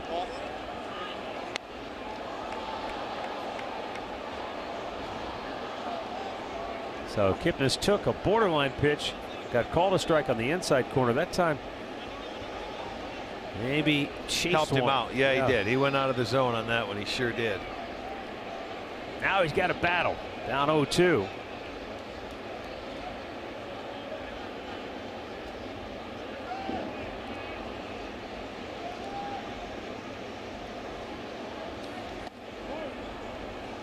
Tried to go back into that same spot to see if he could get him to chase. If you're Chisenhall on second base, heads up in the dirt on the curveball. If he tries to change the eye level and get him to swing and miss on this one.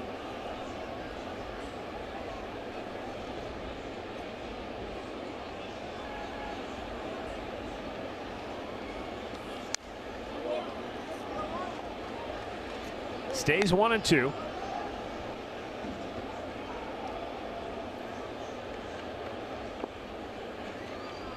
No shift for Kipnis. They've got Iglesias, the shortstop, shading him up the middle. And the outfield more or less straight away. Castellanos way off the line and right, but that's per usual. And he just didn't get a piece of that one.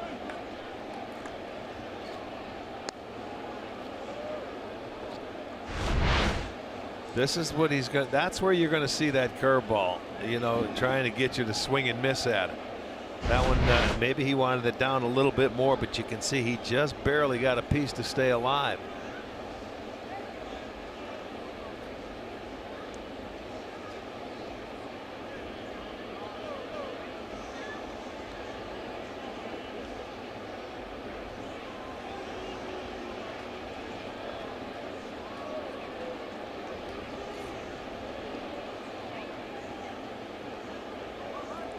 Right now, Mike Fiers is getting to the end. Never pitched more than 6 this year.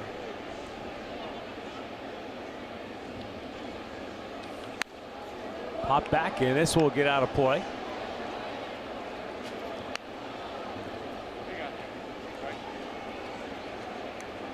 Melky Cabrera waits on deck.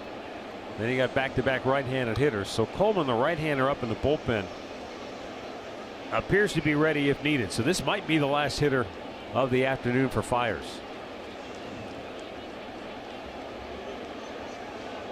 It's a big at bat too for Jason.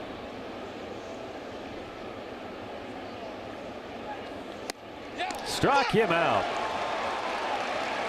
Fiers gets his 7th strikeout of the ball game, and boy did he need one. There you go. They want it upstairs. It's up, it's out of the zone, and he got him to chase after it again. So he gets a big first out in this inning. And after that strikeout, Ron Gardenhire decides he'll stay with him.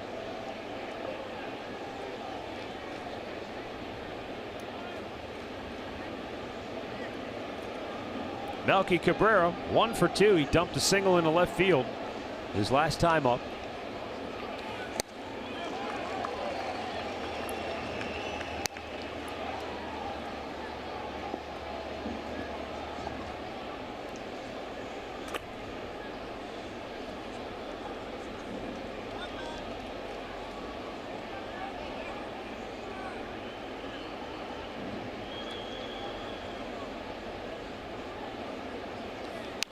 And he's in the hole 0-2.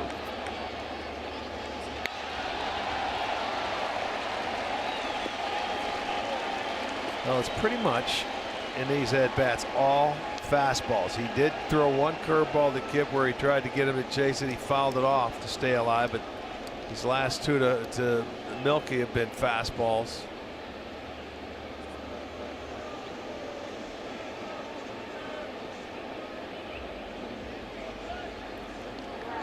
Upstairs.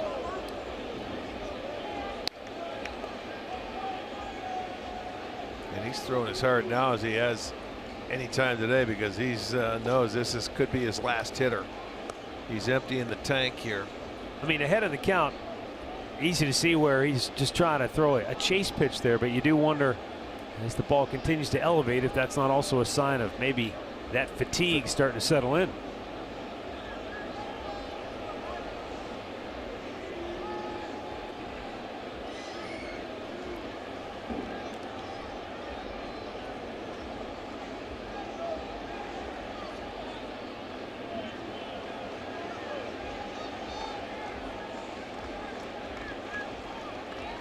The 1-2 to left field, right at Jones.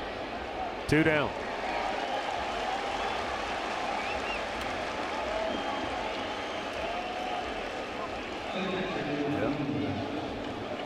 He's going to get his opportunity to get out of this inning. Gardenhire says, okay, you got yourself into it. Let me see you get yourself out of it. And so far to this point, he's been able to work and get the first 2 outs with runners at first and second. It started a promising inning after the double and the walk, but then a strikeout and a fly out to left.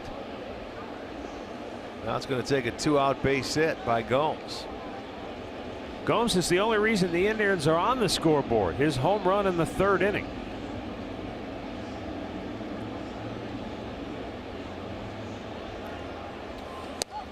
Outside, ball 1.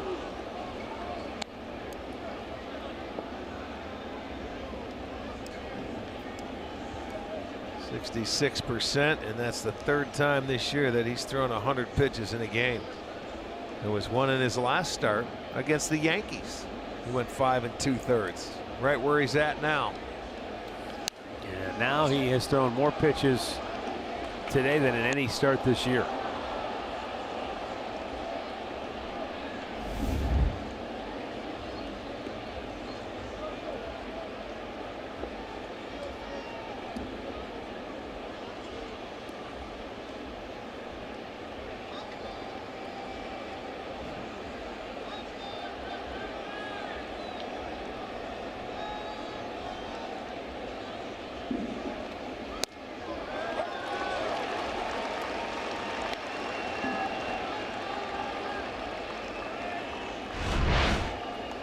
Now comes the curveball on the outside edge. Really took something off of it. 60-point difference in the Indians' team batting average with runners in scoring position, home versus road. The 1-2 and a foul back. Just 222 on the road, 282 at home. And we mentioned yesterday the difference between this team's record, home and road. 20-11 at Progressive Field, 13-17 on the road. And one of the big culprits is the offense. Almost two runs difference. Yeah. 2 runs a game. Just a tick off. 2 runs a game.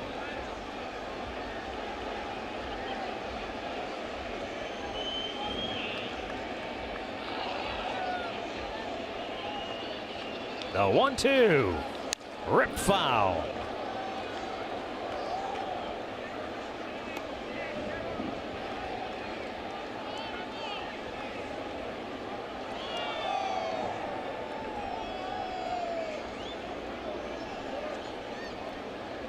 This is one of those moments, so you get the first 2 on in a 1-1 game this late, and you almost feel in the back of your mind, boy, if you don't take advantage of this, well, not going to end well. I know it.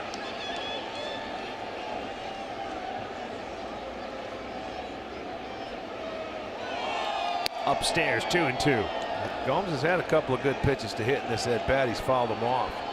But the way Mike Clevenger has pitched so far today, these guys were both at the same pitch count coming into this inning, and Fiers really has had to work to get through this one after the leadoff double, but so far so good for him. 2 outs, he's 1 pitch away from getting out of it. The Indians are 1 swing away from taking a lead.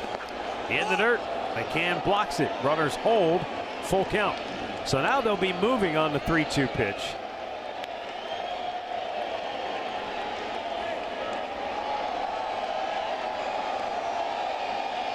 And so the question is, Arch, how confident is Fiers to challenge him here, and how patient is Gomes to lay off if he doesn't? That's the key. If you challenge him, you throw that fastball up above the belt and see if he's going to chase it out of the zone. We have seen Gomes before.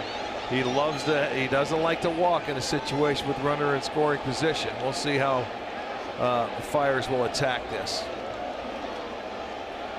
Runners will be off, and the payoff pitch is fouled away by Gomes. So he came with the hook, the slow pitch. 25-pitch inning. But he threw it for a strike. That's the key, as you said. He did throw the curveball, but it was a strike, and Gomes did well just to fight it off.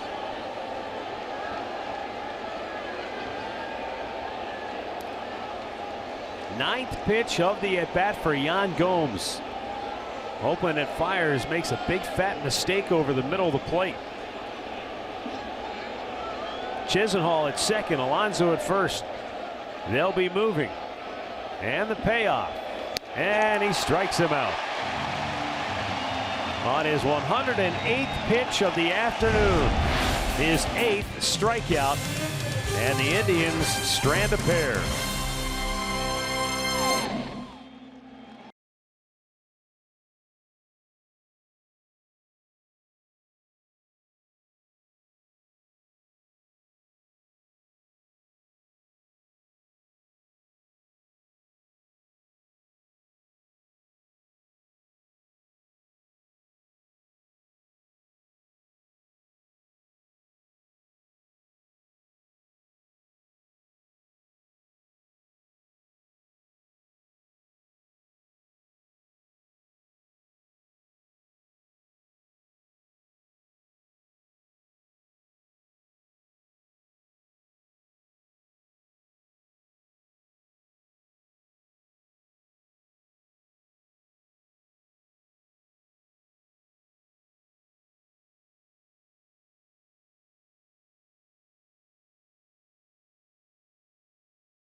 here this afternoon. He went 7 innings, 1 run on 5 hits, walked 1, struck out 8, and got out of a big jam in the 7th to keep it a 1-1 game.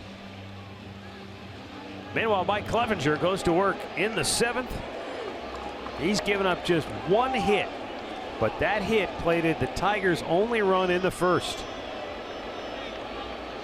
He walked 2 in that same inning. Since then, he has set down everybody that he has faced. Jeimer Candelario is 0 for 2, has struck out and flied out.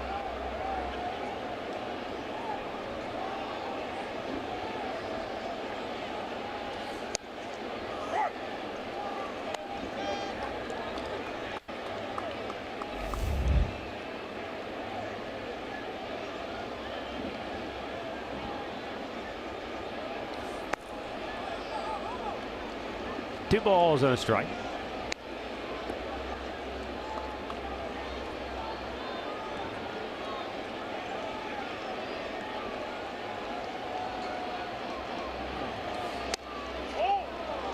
Fastball just missed inside, and it's 3-1.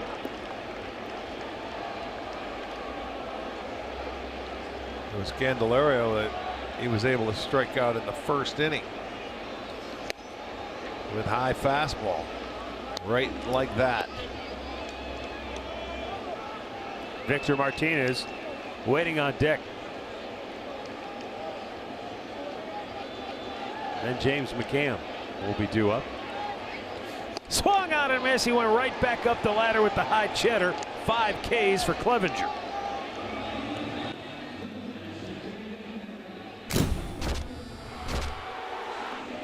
Well, Clev today has been rock solid, man, since he in the 1st inning, control was a little bit off, but boy, he locked it in, and then he's been dealing ever since. He has 2 walks, both coming in the 1st. He only allowed the 1 hit. That's the 1st, and then he sat down everybody else. 17 straight for the Indians right-hander. Here's Victor Martinez taking a strike. Victor poked a single through the left side of the infield with 2 outs in the 1st inning, plating the only run of the game for Detroit back in the 1st. Now he goes that same way again. And a 1-out single. Here in inning number 7, we'll get a pinch runner. Let's take a look at the pitch here. It is a breaking ball. Probably a slider or maybe the curveball. It just didn't get down. But Victor's pretty much the same pitch. A changeup before, but he goes the other way. So he has both hits today for the Tigers, but he will be out of the ball game. Victor Reyes will come on as the pinch runner.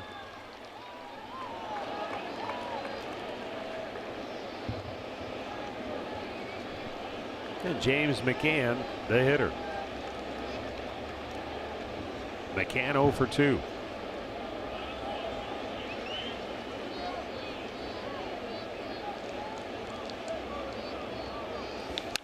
In the hole, base hit.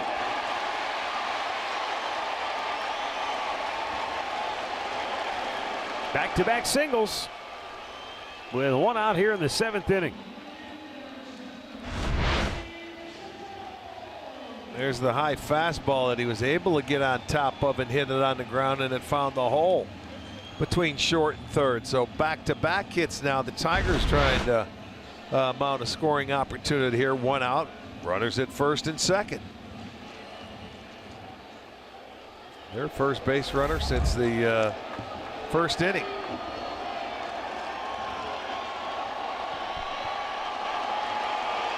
Jacoby Jones is 0 for 2, robbed of a hit in the 5th inning when he tried to bunt his way aboard.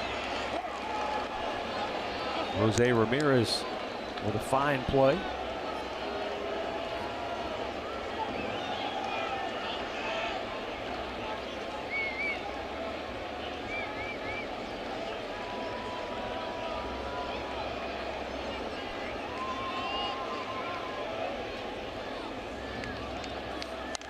Back to the screen.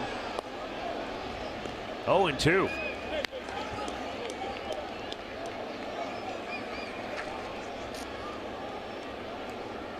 It has been another white knuckle affair here in Detroit, just as last night's game was.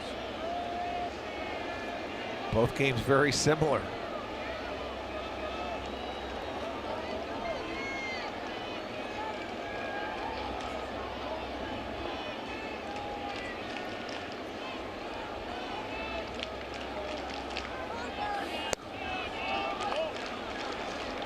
Jacoby Jones has been in a bit of an offensive swoon at the plate. He recently broke up an 0 for 15 slide on Tuesday in Boston. Is it considered a swoon when we're in June? The June swoon? It has to be, right? Yeah, I guess. Lindor goes to second base. Kip can't dig it out. The bases are loaded. Lindor and Ramirez were both converging on the ball. Lindor decided to take it, and because of the positioning of Ramirez, his only play was going to be at second. Right. And it's a short hops Kip down at second base. I don't know. He may have tried to throw that little just one hopper on the ground, I think. Look at it. They're going to give a base hit right here, but it goes off the glove of Kipnis, and now they have bases loaded. Carl Willis going to make a trip to the mound.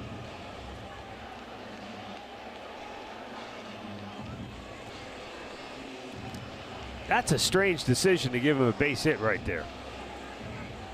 Don't you think? If it's a good throw, he's out. Well, I agree. And I'm almost thinking, I don't know if he tried to just one hop it, make it an easier play like he does sometime at first base. I'd have to look at that again. Because you're right, the only play he had was second base because the way Ramirez couldn't have got to third. But the Tribe bullpen now, they're up and getting loose.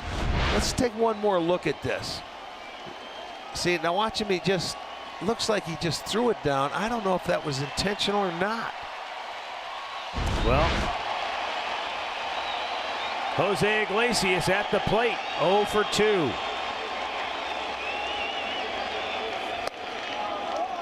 Pitch just missed low, ball 1.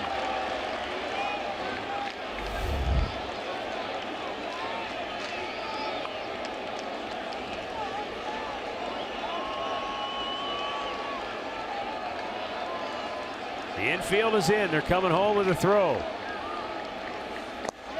He went too far, and that'll even the count.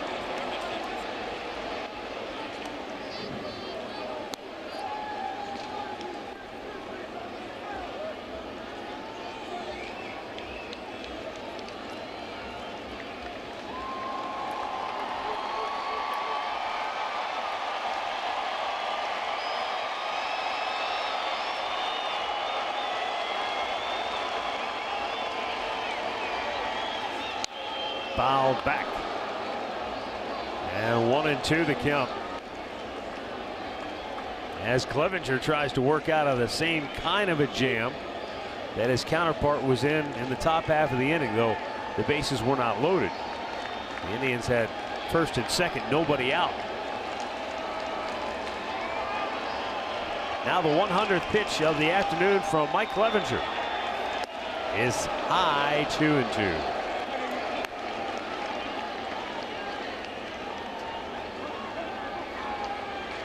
Clevenger retired 17 straight before Victor Martinez singled with 1 out here in the 7th.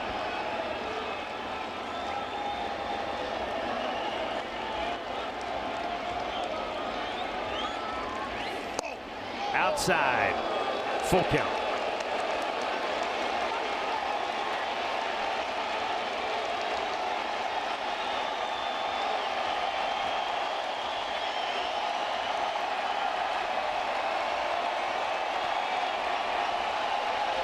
Tiger fans up on their feet, roaring now here in the home half of the 7th inning.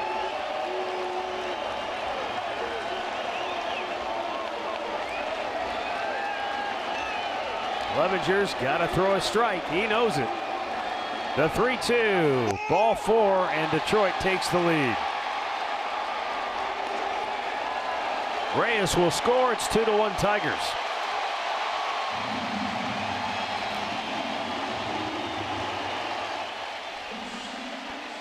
Well, his third walk, and he had 2 in the first inning, but he was ahead of Iglesias 1 and 2 and couldn't put him away or get him to put the ball in play, and ends up giving up the free pass. And there's Fires. He's smiling. He's happy because that run is going to help him. So it's a 2-1 lead now.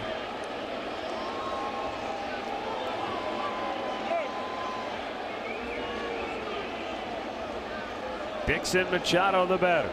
0 for 2.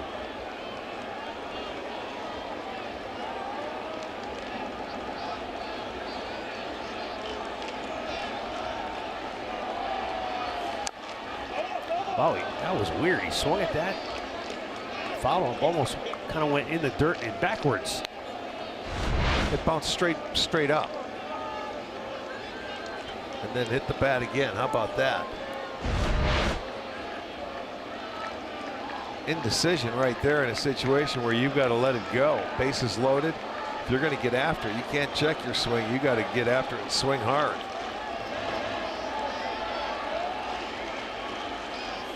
Popped him up, but with the infield in, Chisenhall's got to come racing in to make the catch. Gets rid of it in a hurry, and the runners hold. 2 down.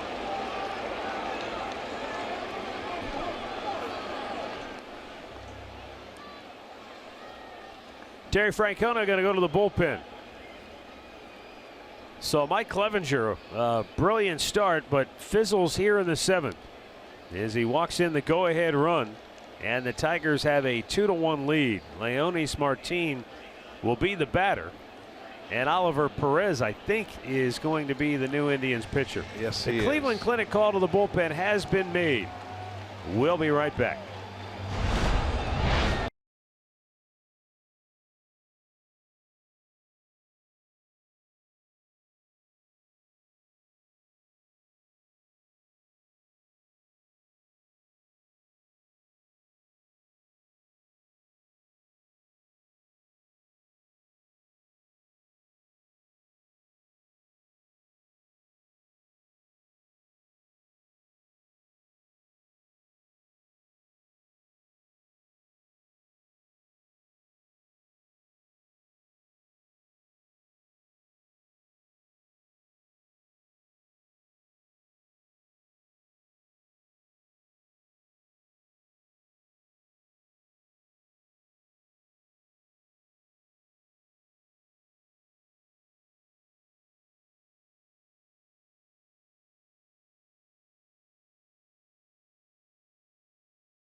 Out after he pitched so well today, but here in the 7th inning, a couple of unfortunate events. An infield ground ball that they didn't get an out on, loaded the bases.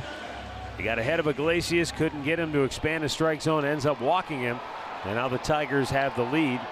And Oliver Perez is now on for the Indians. And Andre Knott has an update on the Tribe's bullpen. Just quickly on the bullpen, Cody Allen is down today after pitching basically all week this week, so he will not close tonight. Tito said it would be more of a matchup situation if it gets to that point in the 9th inning. Oliver Perez making his 4th appearance in an Indians uniform. He's gone 2 2/3 innings. Has not walked a batter and has struck out 4. He's given up a couple of hits. Veteran with a lot of experience. Different arm angles.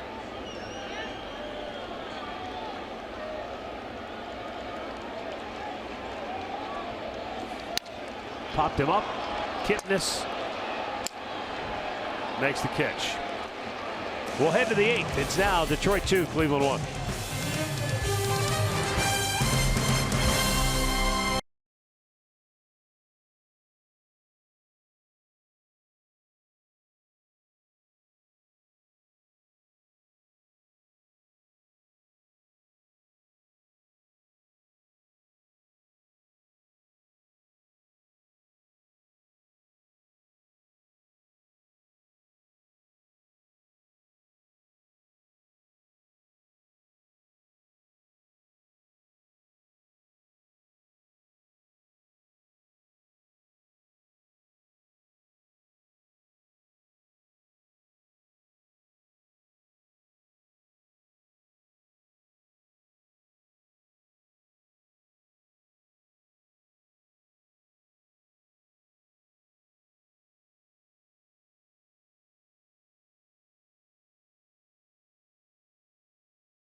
Yeah, the Rally Goose made its first appearance here in Detroit recently. It just plopped down out of nowhere in the middle of the field, and after they chased it away, it took flight and slammed into the video board. Eventually somebody picked up the goose, and the goose was fine, and the Tigers scored 5 unanswered and won that game 6-1, so it's become a thing, if you will. Rajai Davis rips it deep left field. Gone! How do you like them apples? Rajai Davis ropes his first home run of the year to left field, leading off the 8th inning, and just like that, we're back to even at 2-2. Boy, that lasted one pitch. My goodness. That was a line drive, man, so he got the hands inside and, I mean, smoked that ball. So that brings him right back, and we are back to even. Rajai, his first homer of the year. Who needs a Rally Goose when you've got Raj? Top of the order, Francisco Lindor, 0 for 3. Swing and a miss.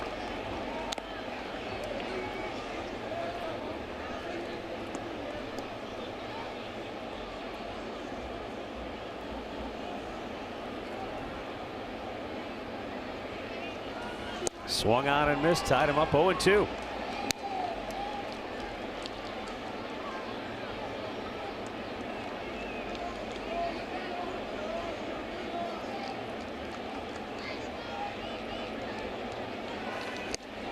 And he strikes him out. Barely had time to tell you that Lewis Coleman is making his 13th appearance of the year. He was 3-0 with a 1.20 ERA coming into today's game, and he'd only given up 1 home run before that one right there.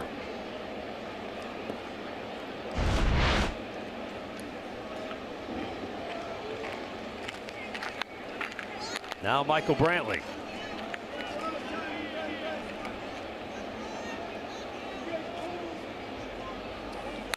And he golfs one to right field. Castellanos will flip it back in. Go ahead, run aboard here in the 8th now for Cleveland. Davis got up there and hit the first pitch, and Michael Brantley sees a breaking ball, and he's going to get that base hit. Look at that, down, maybe out of the strike zone. It looked like Mccann was going to backhand that ball in the dirt, but Michael picks it up off the ground and gets a base hit to right. Well, after striking out in each of his last 2 plate appearances, Jose Ramirez steps in. Upstairs, ball 1.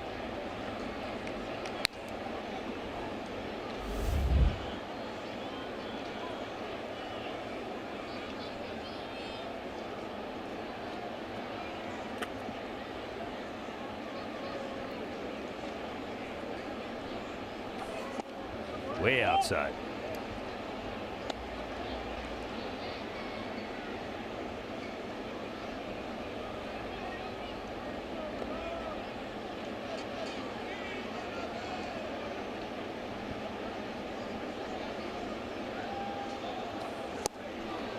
Two balls and a strike. A little wild with that cut.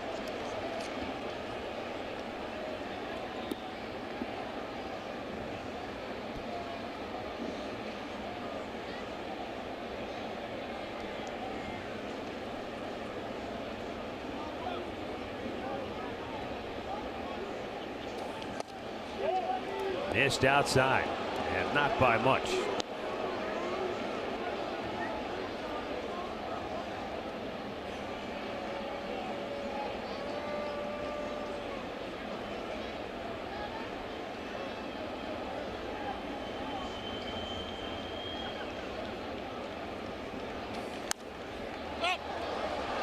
Popped him up, back to the screen, out of play.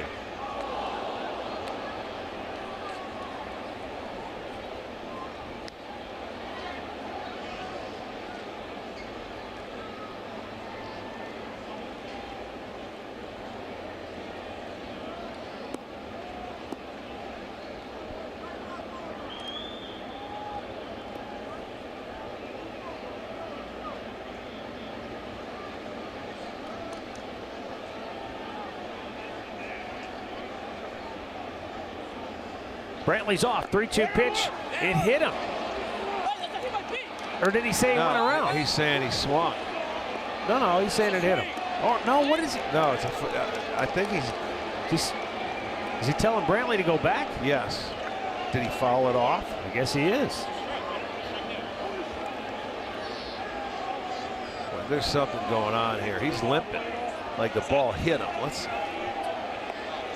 Oh, he swung and the ball hit him, is what happened.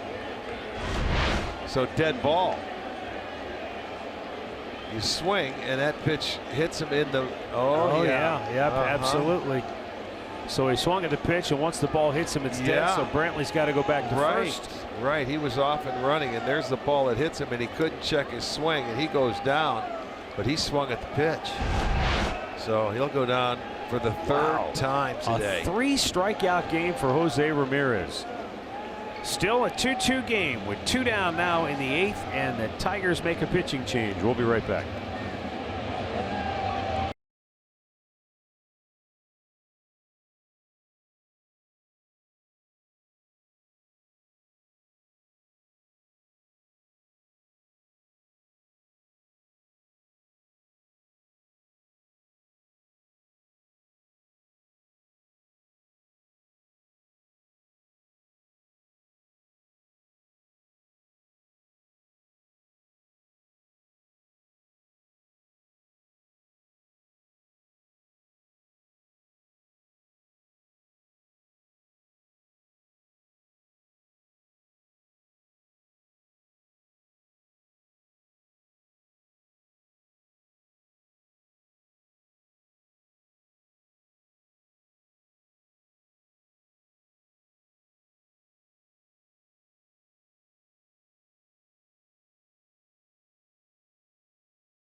He'll be facing Lonnie Chisenhall.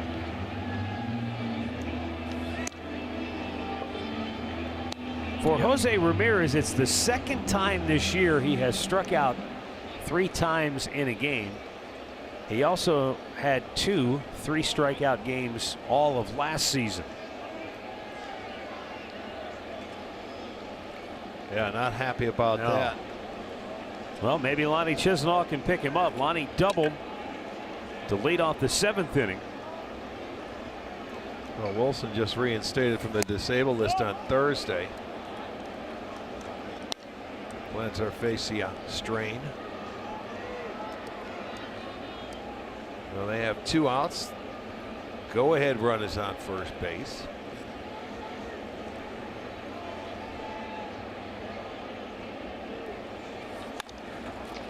Grounded right to the shortstop, ends the inning. Rajai Davis launches a home run to left for the Tribe here in the 8th, and we are back to even 2-2.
bobblehead. That'll be courtesy of Pepsi when the Indians host the Minnesota Twins on Saturday.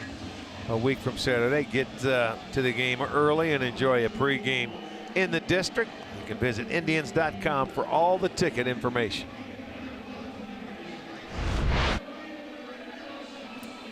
Neil Ramirez on to pitch for the Indians here in the bottom of the 8th inning. He's got the meat of the order. Nick Castellanos, Miguel Cabrera, Jeimer Candelario. Neil Ramirez, like Oliver Perez, new addition to the bullpen, but boy, he's quickly put himself in the role of go-to guy for Terry Francona. 10th appearance since coming up. And his first pitch to Castellanos is in there for a strike. Castellanos is 0 for 3. Last time up, he was robbed of a hit by Indians shortstop Francisco Lindor, who made a leaping catch on a line drive. Ramirez ties him up. It's 0-2.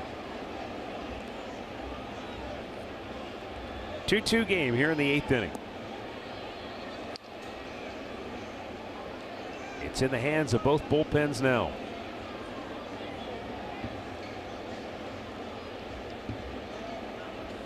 0-2, popped high, foul ground.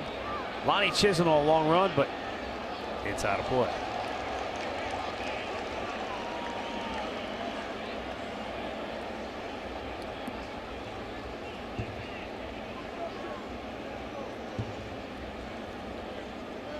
Outside of Oakland, probably more foul territory in this park than anywhere else. Yeah, I would agree with that. Not many ballparks have a lot of foul territory. To third, Ramirez fields it cleanly and throws out Castellanos. If you remember back in Cleveland, Castellanos and Lindor had some good-natured taunting back and forth. Here was Lindor up the middle, tried to dive and make a play on Castellanos, and Castellanos said, "Call me." And here today, it was Lindor who got the better of him. Yeah, that was pretty good. Need to lift more weights.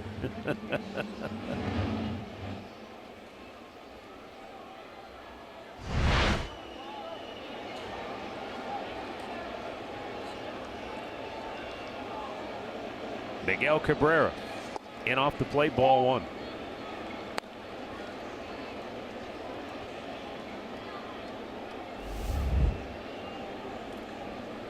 Walked in the first, has grounded out twice since then. Pops him sky high right side of the infield. Yonder Alonso into foul territory. 2 down.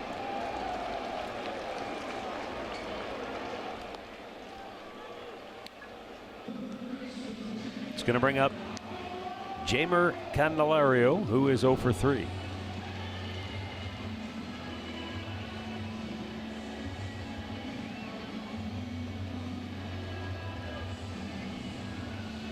Concentrate every time this guy comes to the plate to not say John Candelaria. Big left-handed pitcher in your era.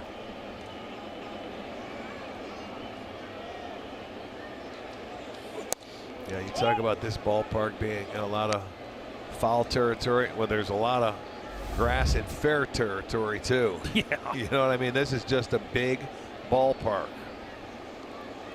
And when you think about it, I mean, we go to Kansas City. That's another ballpark that's, you know, very fair for pitchers, and you got to cover a lot of ground if you're an outfielder. Yeah, I mean, it really plays into the construction of your team when you play here. Yes, it does. 81 times a year. You have to have an athletic center fielder, and one of your other 2 outfielders, primarily the guy that plays in left, better be able to run well too. And you better have some decent arms out there, because you play a little deeper here. You know, when you're going to throw the ball to any of the bases, that's why a lot of the guys, they lead the league in doubles, they lead the league in triples. You just keep right on running if it's not hit directly at them, and you break out of the box quicker. 3-1.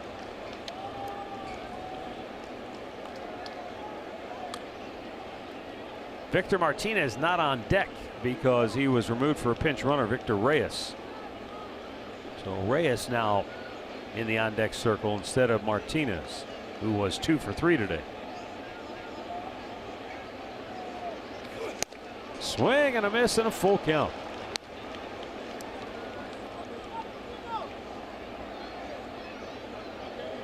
Clevenger was able to get Candelario a couple of times on high fastballs today.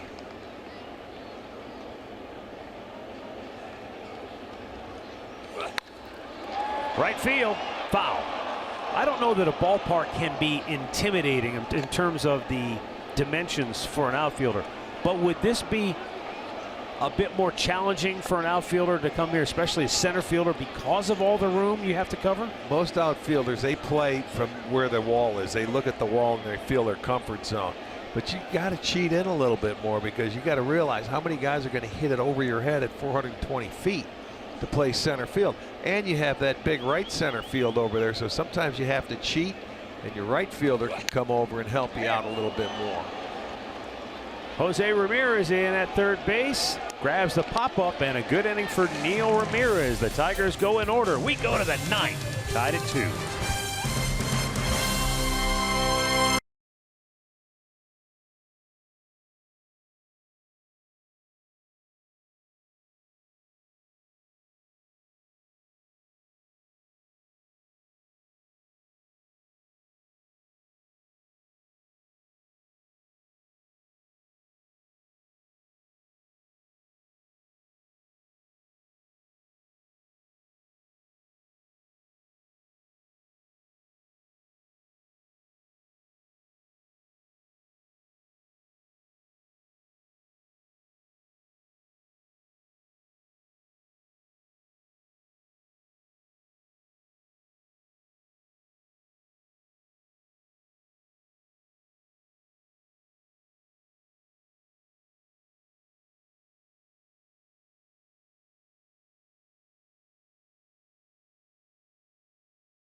Form, and the accounts and descriptions of this game may not be disseminated without the express written consent of the Cleveland Indians.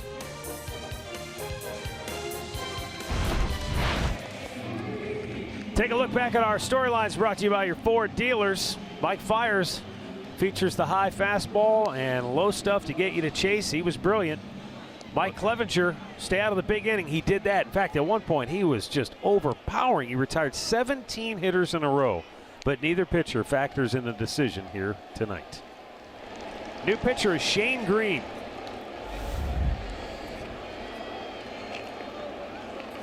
He's right back in there tonight after he had a rough ninth inning. Walked Ramirez, had 2 outs, and then Alonso got a base hit, and Kipnis got him with the 3-run homer. And he's right back in there today.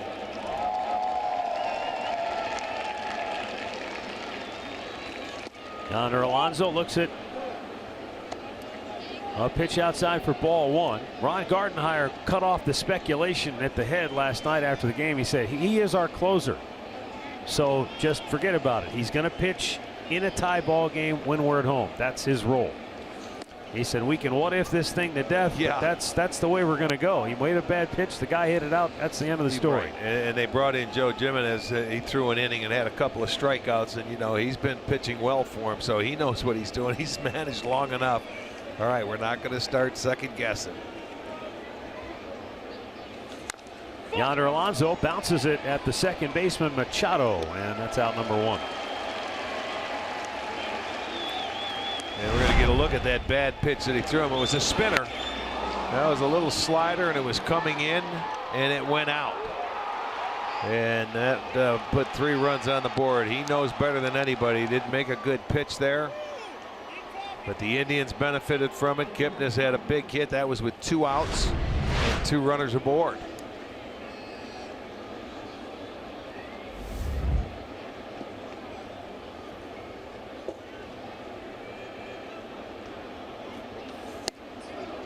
Fastball in there for a strike.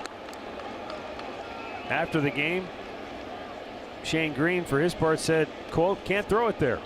I don't know, man. He hit it over everything. Ball game's over, end quote.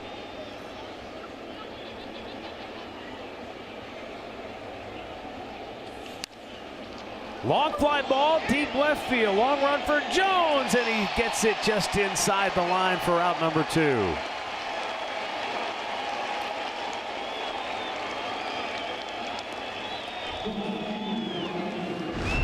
He goes with a fastball away. He hits it right where it was pitched. A good swing. Jacoby Jones starts running, and he's going to put it away. That would have been a fair ball down the line. And so Melky Cabrera bats with 2 down here in the 9th. In a 2-2 ball game. He pops it up left side, foul ground, and out of play. Yeah, the Indians' offense today has been a pair of solo home runs. Yeah. Jan Gomes in the 3rd, leading off that inning, and it was Rajai Davis in the 8th, leading that one off. So both leadoff home runs to start an inning. Just when I suggested earlier that they haven't been leaning on the home run ball as much, it was a 3-run homer last night and 2 solo homers here today, and that's been it. Yeah, last night they scored all their runs with 2 outs. Popped him up. Shane Green retires the side. 1, 2, 3. We'll go to the bottom of the 9th. Deadlocked at 2.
Chevrolet play of the game, Rajai Davis. Pulled the hands in on a fastball, hit a line drive right down the line. That tied the game up, and they had just taken the lead. So 1 pitch, and the Indians tied it right back up. And now the Tigers are going to try and walk it off here in the bottom half of the 9th.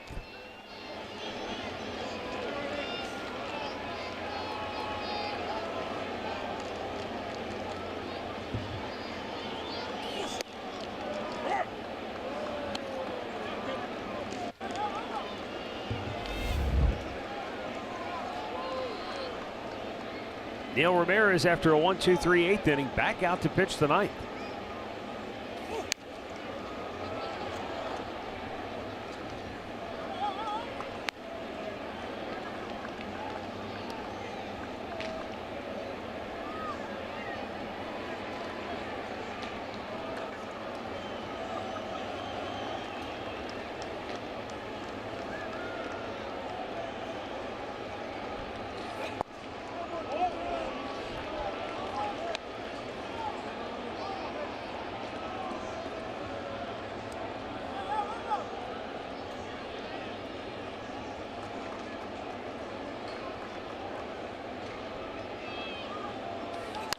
Up the middle and through.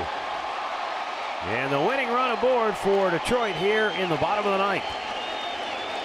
And that's Victor Reyes, who came on to pinch run for Victor Martinez back in the 7th inning. Gets a breaking ball slider from Ramirez and took it right back up the middle. So 5th hit now for the Tigers. But you've got the big catcher up. And you doubt that he's going to bunt here, don't you? This situation.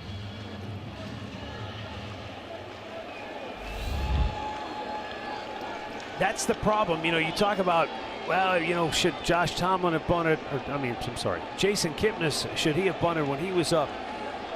When you get to the bottom part of the order, those aren't primarily the guys you want to put in RBI situations because they're. Well, and then my first thing I'm thinking is Mccann, you know, a big catcher. He's not a guy that bunts.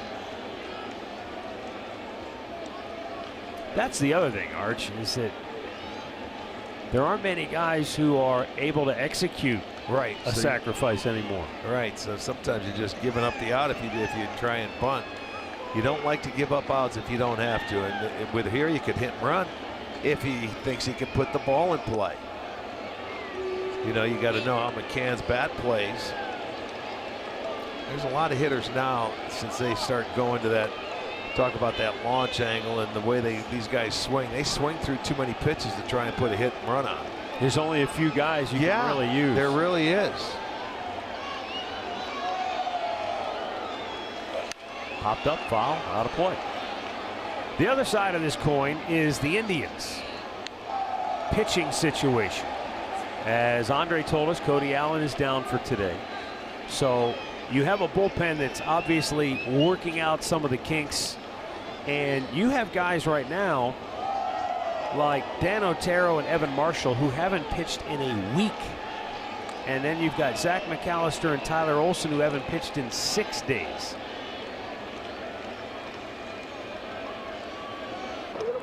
But because of sort of the state of affairs, Tito would rather push Neil Ramirez, who was about to make his 20th pitch, get him out there for a 2nd inning of relief, just because nobody else has really been reliable enough in recent weeks.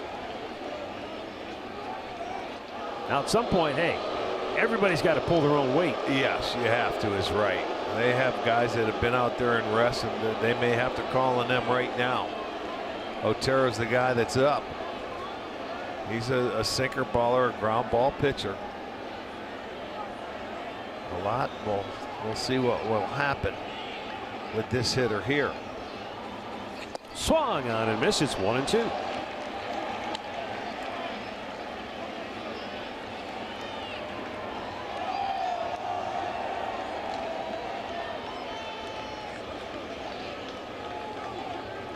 Not sure how aggressive Ron Gardenhire will be with Victor Reyes. He does have 3 steals, has not been caught.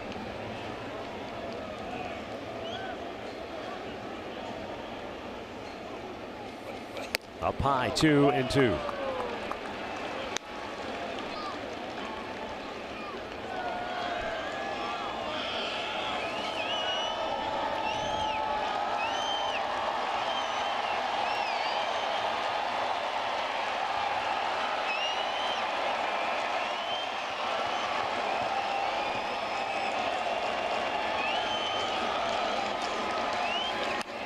Left field.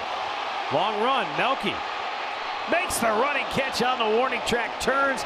Fires back to second base. And scampering all the way back to first was Reyes, who was all the way to second base. And had a turnaround. I think he was by it. He was. Touch it. He was. It was past second base, but he stepped on the bag and went back. I saw him.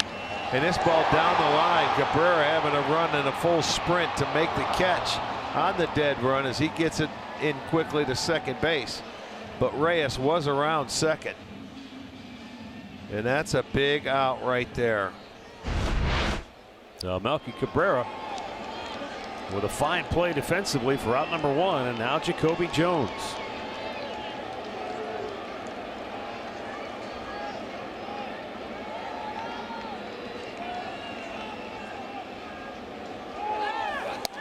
Throw down on the runner going, and he's safe at second base, so make it 4 for 4 in stolen base attempts for Victor Reyes. And a winning run is in scoring position now with 1 out. It looked like he got the hand in before the tag got him. They're going to take maybe a peek at it and see what they think. But you'll see it's a good throw by Gomes. But I think the hand was in there.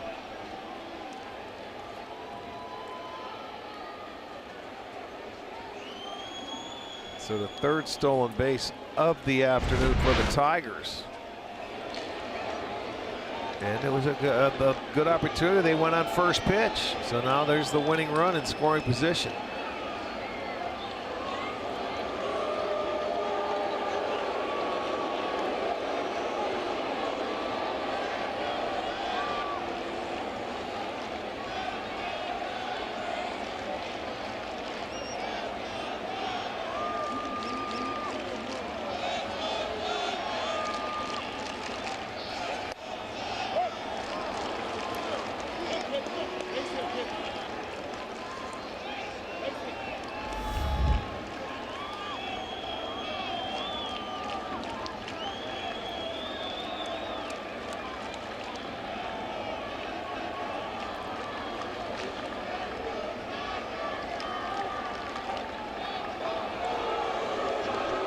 On the year,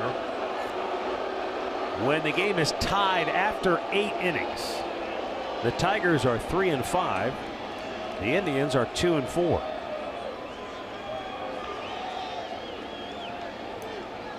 Very similar in 1-run games too. The Tigers 12-10, the Indians 10-10. Neil Ramirez able to pump it by him at 96, and it's 1-2.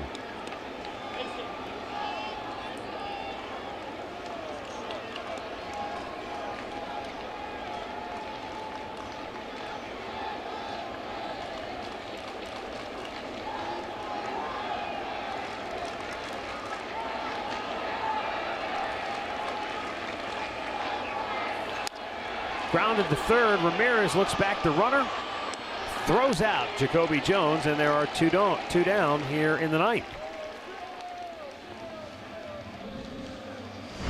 All right, this is the 7th inning, and this is a key spot in the ball game. 1st and 2nd, and Lindor tries to go to second. The throw bounces to Kipnis. They don't get an out there. They gave him a hit on the play, but you have to get an out there, and I think Lindor was really unhappy with himself after that inning. Agreed. Then they ended up walking in the run. The 2nd run. This was the guy who drew the walk, Jose Iglesias. And he goes after the first pitch. Had one to hit. It was high and fouls it back 0-1.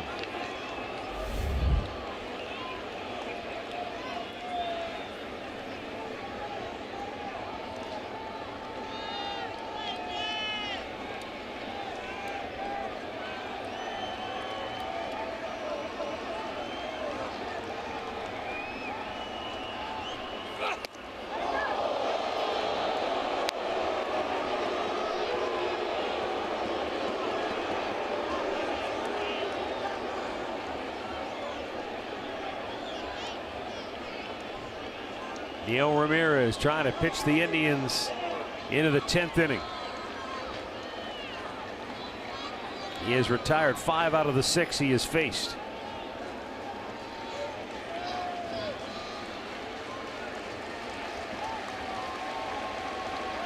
And the 1-1. Swung on and missed. It's a ball and 2 strikes.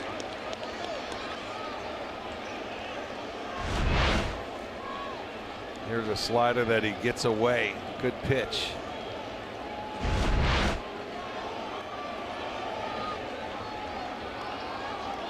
'29-year-old Neil Ramirez, well traveled. Spent last year with the Giants and the Mets. He pops him up. Kipnis backpedals. Makes the catch. What a job by Neil Ramirez. 2 scoreless innings of relief. And we've got extra innings in Detroit.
AT&T is the official sponsor of Extra Innings.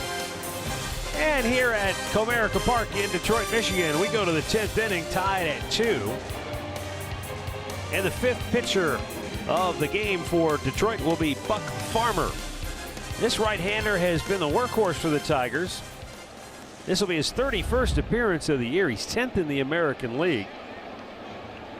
The ERA is a little bit ugly. He gave up 5 runs in his first outing of the season. And since then, he's given up just 3 earned runs over a span of 20 appearances. That was between April 7th and May 17th. So he was really pitching well at one point. Ground ball to third. First ball swinging. Yan Gomes is retired. 1 down. Well, that's what happens to relievers sometime early in the year when you give it up early. You know, you're swimming uphill for quite some time, and you have to put together some good outings, and eventually they do. Rajai Davis, he homered in the 8th to tie the game. That's why we're still playing.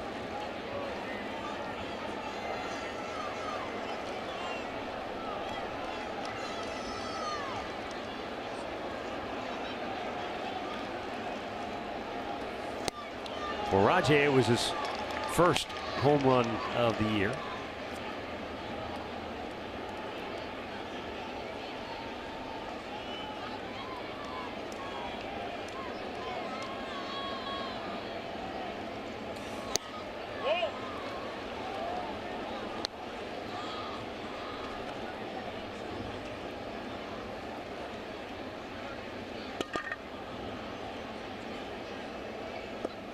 Last year, Buck Farmer made 32 starts, but a good portion of those were AAA Toledo.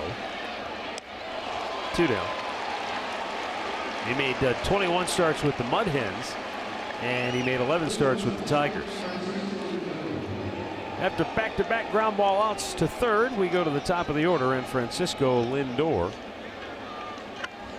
who is now hitless in his last 19 trips to the plate.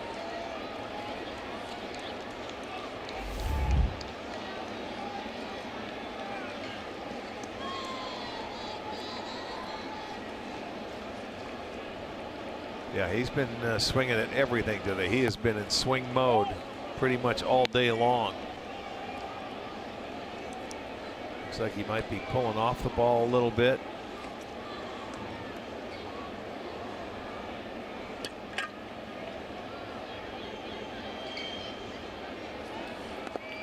Bounced in there. 2-0.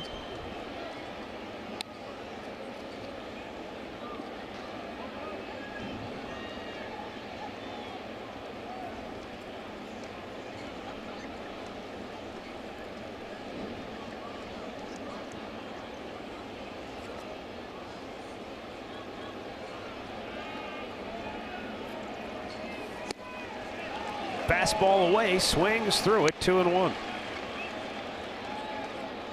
Yeah, never seen him really swing through so many pitches as he has today.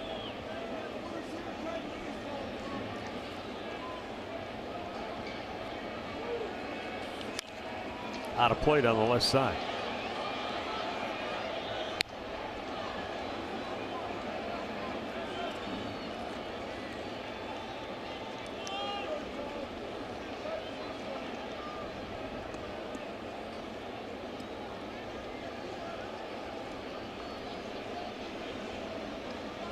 The 2-2 and a foul back.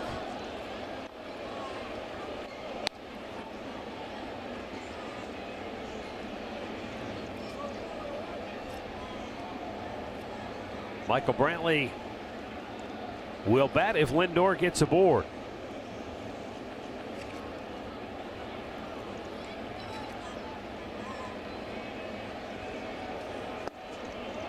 Low and away, full count.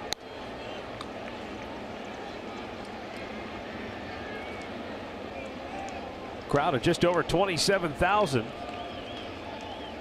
after an hour 51-minute rain delay at the outset. It's been a well-pitched, well-played game.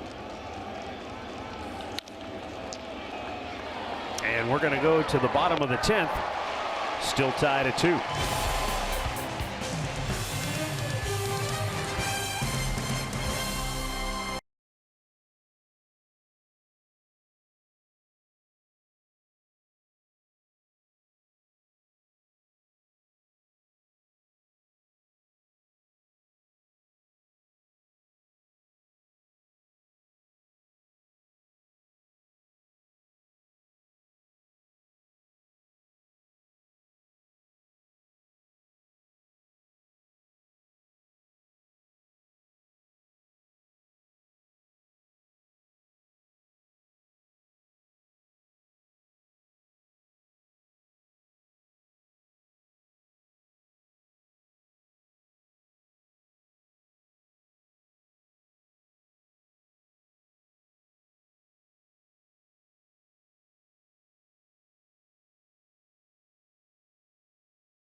Neil Ramirez has really stepped up his last 3-4 outings.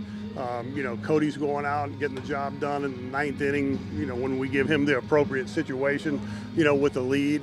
And, I think, just as hitting is contagious, I think pitching is, the same. And you're talking about a group, a bullpen group that, they're continuing to develop their camaraderie and cheer for each other and pick one another up. And, hopefully we're seeing this thing turn and straighten itself out. And so we go down to the bottom of the 10th inning. And the 4th pitcher of the night for the Indians will be right-hander Dan Otero. Otero logged 11 innings of work in April, 9 2/3 innings of work in May. And this is his 2nd outing of June, and this is June the 9th. And the only other outing he had, he faced one batter, gave up a hit, and that was it. He's got Dixon, Machado, and then the top of the order. Weak ground ball. Lindor has to hurry. Got him.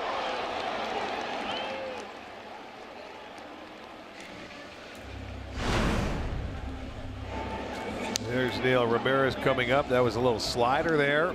He went 2 innings. He gave up just the 1 hit.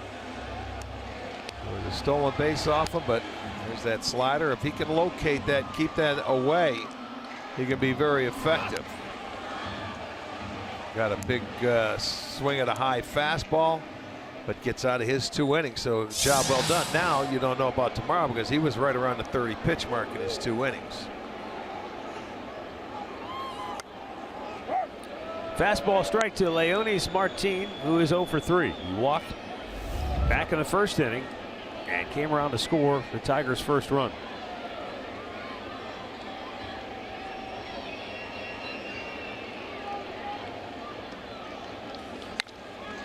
Pulls it in the hole and a base hit.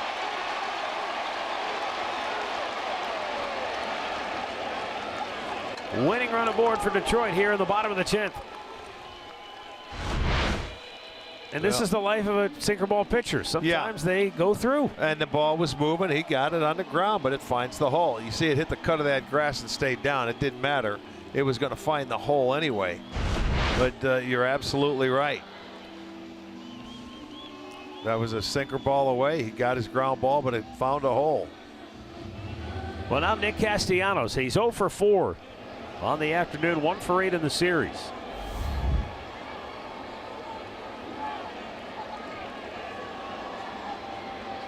But he has 22 doubles on the year. Always dangerous, especially here at home.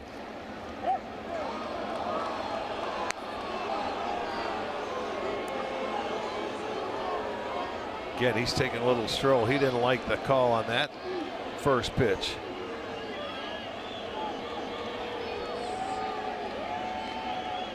In addition to the 22 doubles, he has 3 triples. And that was a big part of his game last year.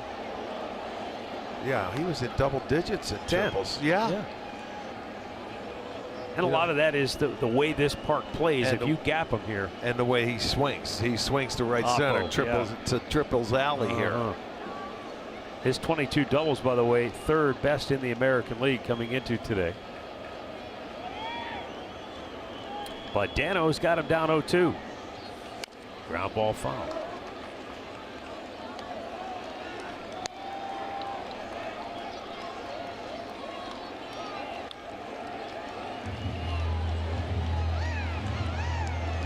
You know, the other thing I didn't realize before I was looking at the notes today, or the stat pack anyway. You know, we talk about Altuve, Segura, and the Lindor, and Castellanos is 3rd in the league in hits. I know he is. I'm telling you, this guy is a really good hitter. He flies under the radar because there are a lot of good hitters, but this guy's right up there with him. 25 homers, 100 ribbies. He's there every year. He doubles, he hits triples, and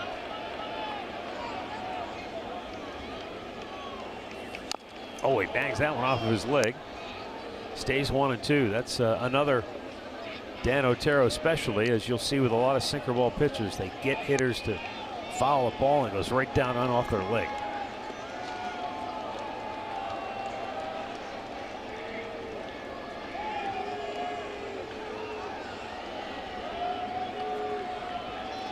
that's the one thing that you have to do against like the sinker ball pitchers. If they make their good sinker ball like he just did, if you can get a piece of that pitch to stay alive and foul it off, you can live for another pitch, and hopefully he gets one up. It's tough to hit a good sinker baller, in the air, unless he makes a mistake. What Danny's looking for is roll over on one of those ground balls to my infielder so he can turn it.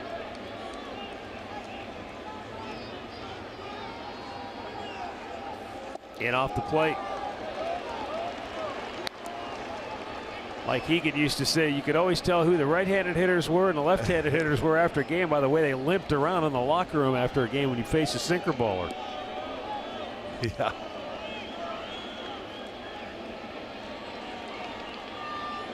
And you guys didn't have those protective shin guards.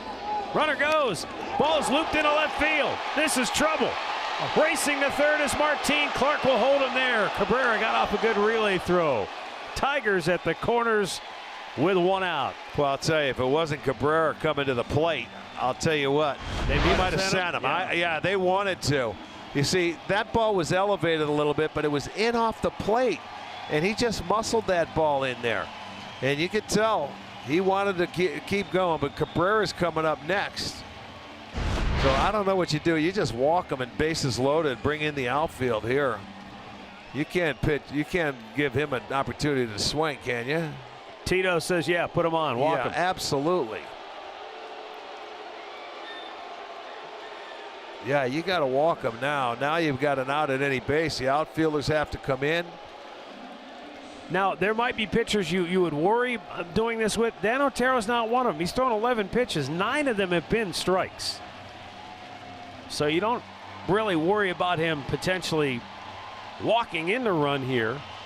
You just hope he'll get a guy to hit it at somebody and maybe turn a double play, or at least get a force at home. Yeah, here. You want to just get an out, a ground ball. Don't let that guy get it, because if you do, the game's over. And now they got to get on the same page on what they want to, how they want to go about it. Don't you have to bring your outfielders in too in this situation? Yes, and I'm looking at center field. Davis is way too deep out there. I mean, Batinski's in there trying to get him in. He's on the top step of the dugout. Hey, come in. They're way too deep.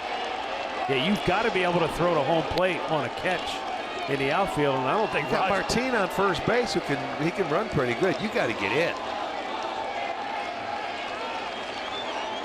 No, he's not. He's too deep. Infield in, bases loaded, one out. 0-1 pitch to Jamer Candelario. Lindor grabs the line drive for out number 2. Oh, baby.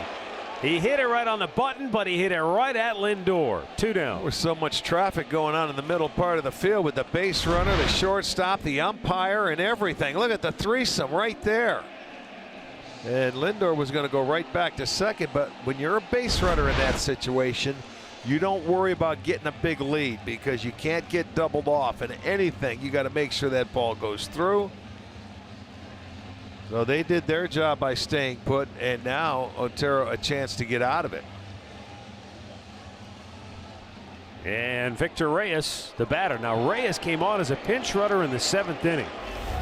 His only at bat came in the 9th, and he singled to lead off that inning, but they stranded him at second base.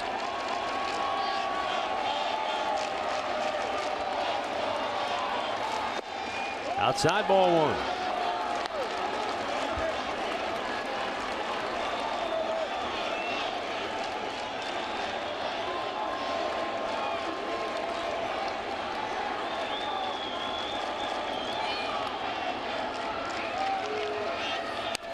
Ground ball, left side. Lindor's got it, goes to third for the force. That'll end the inning, and we'll play on. Dan Otero gets out of a bases loaded 1-out jam. We go to the 11th, knotted up at 2.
AT&T is the official sponsor of Extra Innings. And we've got more extra innings. We're going to the 11th inning. 2-2 ball game. Tigers scored a run on the first. Indians tied it on a Yan Gomes homer in the 3rd. Detroit won ahead on a bases loaded walk in the 7th. Then in the 8th, Rajai Davis tied it with a home run. And that's where we stand now. Michael Brantley leading off the 11th. Buck Farmer worked a 1-2-3-10th.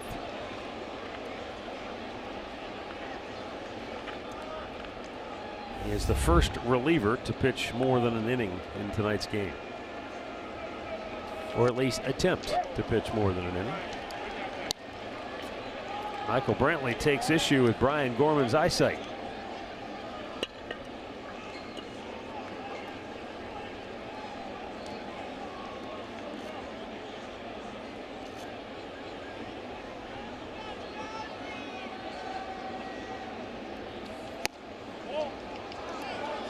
May have gotten a break-even call right there. 2-1. Well, let's look at this pitch here, that fastball. That to me is in the strike zone. That was a good pitch compared to the one before. Outside, 3-1.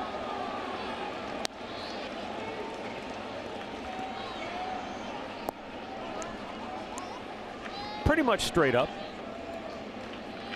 Obviously the left side shading him, and right side pulled around. But not what they classify as a shift. Michael with 2 hits today. That's his 20th multi-hit game of the season. Looking for him to get on and get this inning started. Leadoff man aboard, and he will go and get on first on the walk. Well, there haven't been many of those, Arch. That's only the second walk in the game for the Indians. The only other walk came back in the 7th inning. Well, here's Jose Ramirez, who has had a rough night. 3 strikeouts for only the 2nd time this year. And he only did it twice all of last season.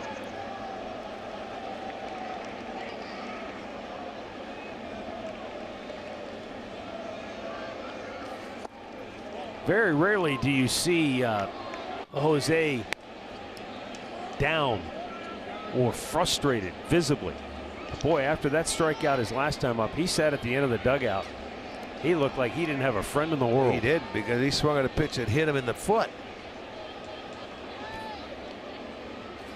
Up and away, 2-0, and Buck Farmer is now visibly frustrated.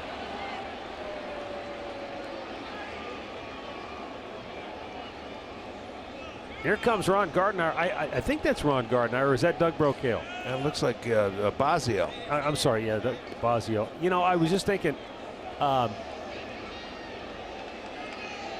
when you've got a guy who gets squeezed, or maybe perceived to get squeezed, does that get in his head, and all of a sudden he's trying to make a perfect pitch? Yeah, absolutely.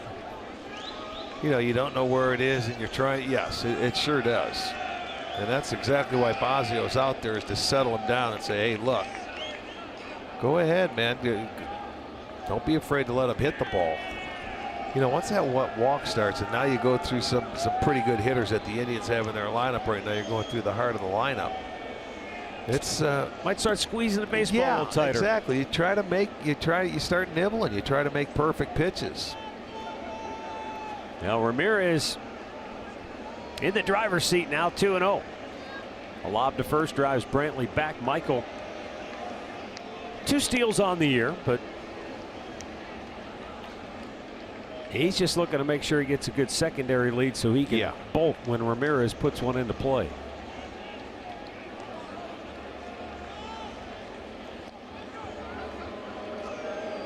Paying a lot of attention to him at a 2-0 count. He better be worried about the hitter. Tigers pen has action.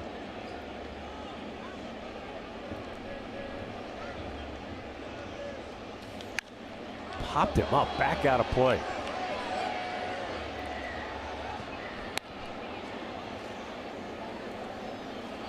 Warwick Soppold getting loose for the Tigers.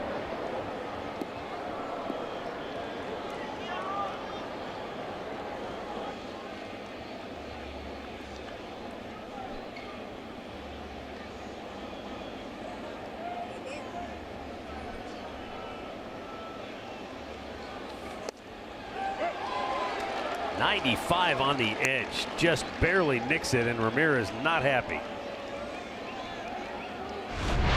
Well, you come back and you look at this location. It's down. It's, you know, it's that box didn't light up, but I'll tell you what, it was really close.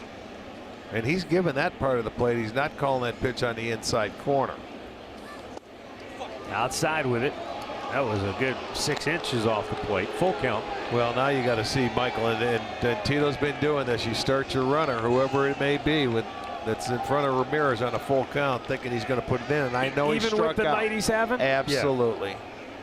I would.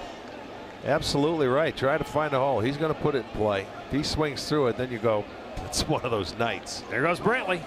And a foul back. Yeah, don't try and pull it. Just hit a nice little line drive. First and third him.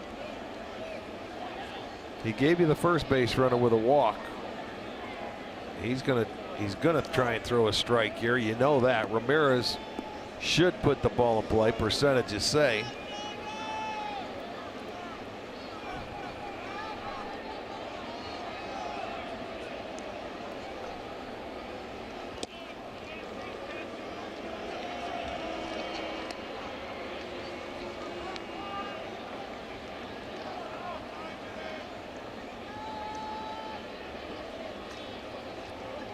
Hits are even 7 apiece.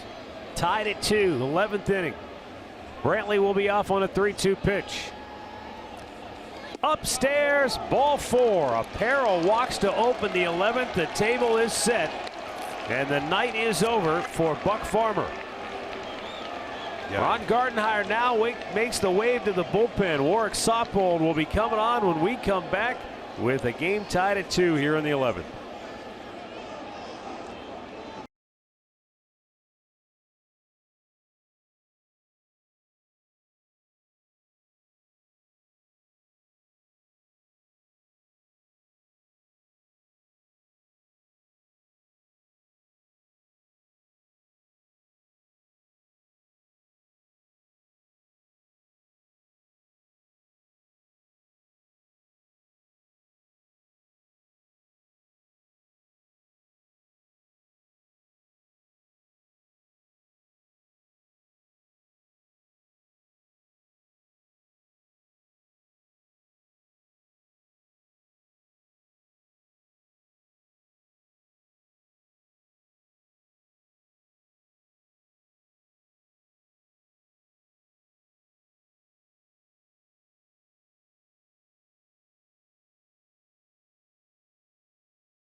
Inning. The new pitcher is Warwick Saupold, making his 25th appearance on the year. 25 2/3 innings. He has struck out 13, but boy, that's a lot of walks. 10 free passes. Well, his last 5 outings, I mean, he has a win, but in 7 1/3 innings, he's given up 10 hits, 5 earned runs, a couple of walks, and a couple of home runs. So the table's set, and it was gift wrapped with the 2 walks by Buck Farmer. So the Indians have a prime opportunity to take advantage of that. Now Lonnie Chisenhall is 1 for 4 on the night. He doubled in the 7th inning. There were 2 on, 1 out in the 1st, and he hit into a double play that ended the inning. Tigers pinch at the corners, looking for the bunt. Lonnie pulls it back, 1-0. Surprised to see the attempt here? Not really. I mean, no, nothing surprises me anymore. You know what? You got to get the job done. You're going to have Alonso on deck, so I mean, you know, they could pitch around him, they could walk him if he gets the job done. But the key is getting the runners into 2nd and 3rd. He squares, bunts it up in the air, and there you go. Easy out, 1 down. Now you say, why were you even bunting? But there you go. That's why. So you're just giving them an out. Well, they gave 2 base runners. We give them an out. So not quite even yet. No, not a very good attempt there by Chiz to get the runners over. Just pops it up. Makes you shake your head sometimes when you figure, boy, you just got to get a ball on the ground and you can bunt it. And guys continue. They just can't bunt like they used to. Yonder Alonso, 0 for 3 with a walk.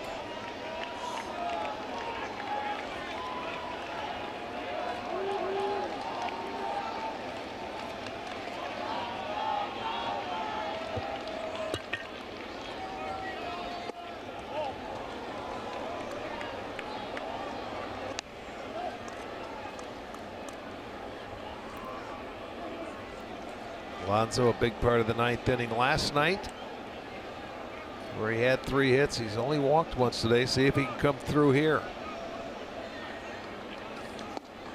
2-0.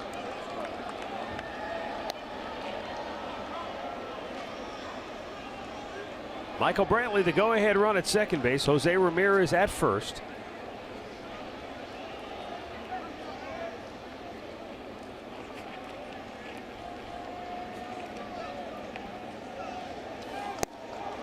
Low, 3-0.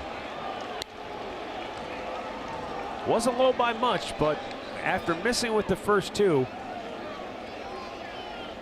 it wasn't close enough for Brian Gorman to give him the nod. Jason Kipnis waiting on deck. Now if you're Alonso, the swing, he takes it right down the heart of the plate, so 3-1. Some guys like to swing 3-0 because they feel like, man, that's a chance you might get the best pitch of an at bat. Other guys adhere to the old Cardinal rule, you don't swing 3-0.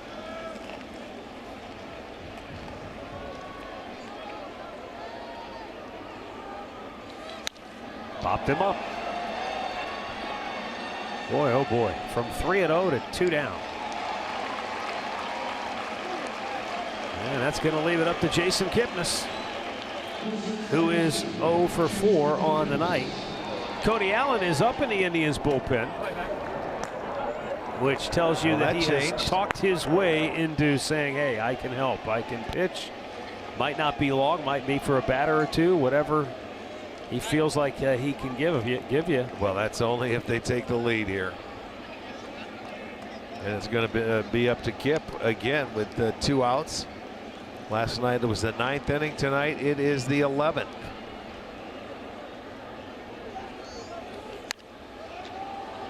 Kipnis was also up in the 7th inning when they had their first 2 on and nobody out.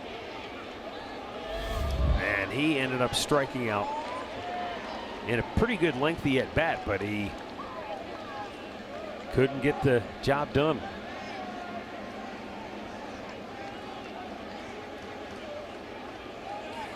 Low and away, 1-1. I think the one thing that Jason has definitely figured out for himself this year is that what's happened has happened. It's over. You can't do anything about it. And he said, all I can do is battle in this at bat right here. Well, yeah, as that game goes on, every at bat is a different situation. There's something else you have to concentrate on. You've got to turn the page. I thought it was funny, he said after the game last night, yeah, a bunch of fans were reminding me of how bad my season's been, like I needed anybody to remind me. The 2-1. Outside, 3 balls and a strike.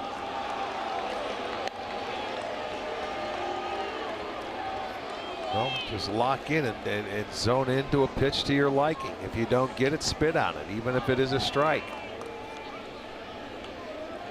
This is where you really have to concentrate. Situations like this.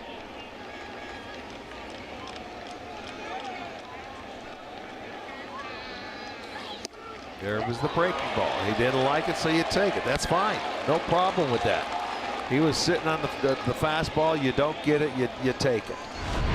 Well, it's a little cut fastball or something like that.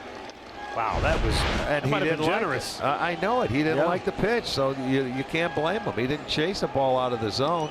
Runners will be off. 3-2 pitch. Foul, back out of play.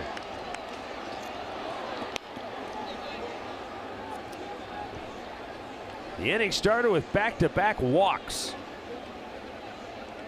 And then Warwick Soppold came on. He got Lonnie Chisenhall to pop up a bunt attempt for out number 1. Then Yonder Alonso on a 3-1 pitch popped up to center field. Now with the runners moving, the 3-2 to Jason Kipnis. Popped up, foul, out of play. We'll do it again.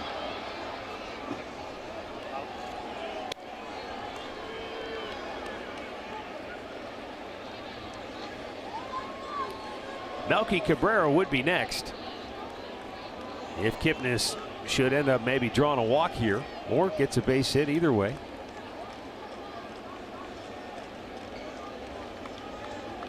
Base hit, you figure the Indians are going to take the lead. If he walks, game's still going to be hanging in the balance.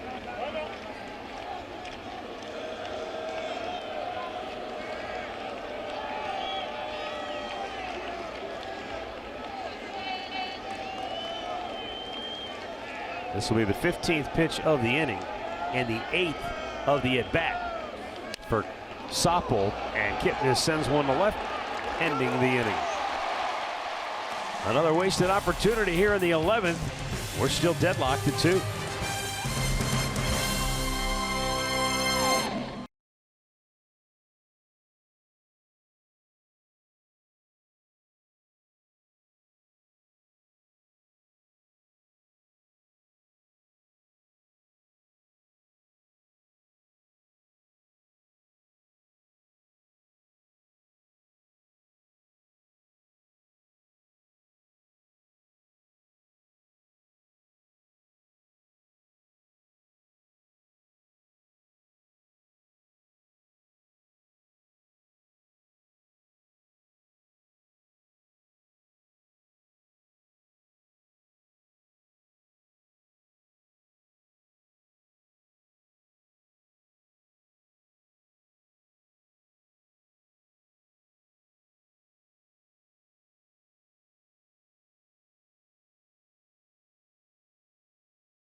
And the Indians go back to their bullpen.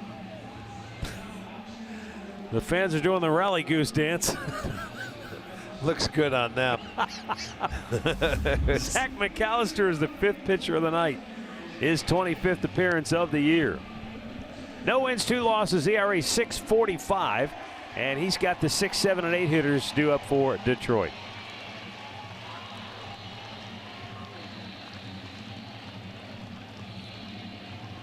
James Mccann will be the leadoff hitter. Then Jacoby Jones and Jose Iglesias.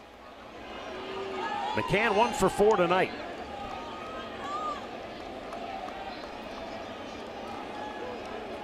He snapped an 0 for 14 slump with a single in the 7th inning. And then he flied out to deep left field in the 9th. Remember, that was a great play made by Melky Cabrera, who had to run a long way to track that ball down.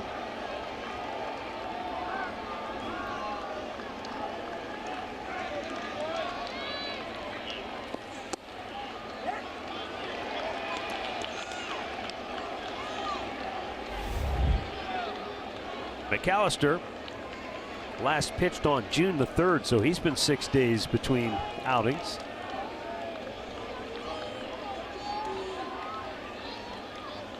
Swing and a miss. Well, 5 days technically without pitching in a game.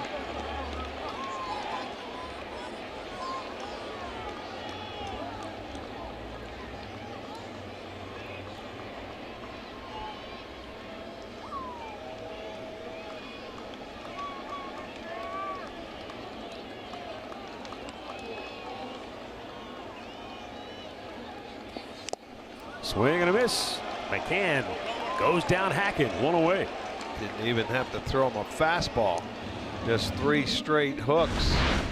He got ahead of him with 1, and then it looked like he chased the other 2 out of the zone. So there you go. 3 pitches, out number 1.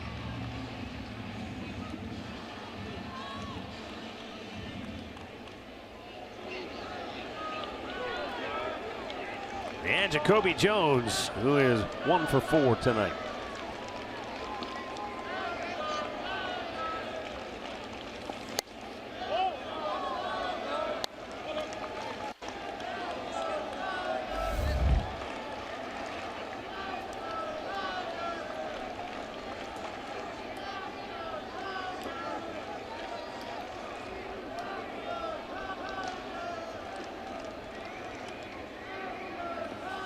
Out of play, right side. Look at these 2 teams. The Tigers in extra innings. They played 6 games in extras. They're 3-3. The Indians are 1-4.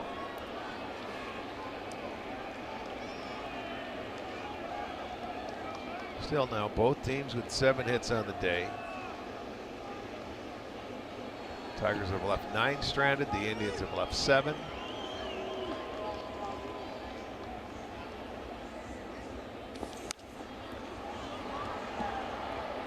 Yeah, in those extra inning numbers, Tigers are 2-1 at home. The Indians are 0-2 on the road.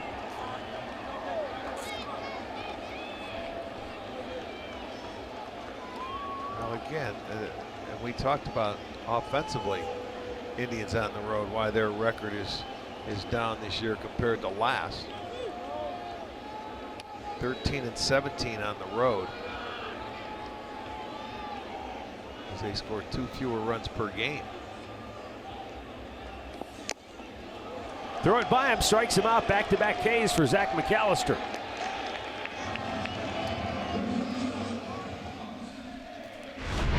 Well, he comes right back now. He's going to throw a good heater away and say, see you later on the outside part. So Zach's out here. He's thrown 7 pitches. 6 have been strikes, and he has 2 strikeouts. And the batter is Jose Iglesias. 0 for 3, but his bases loaded walk forced home a run on the 7th. Second run of the game for Detroit.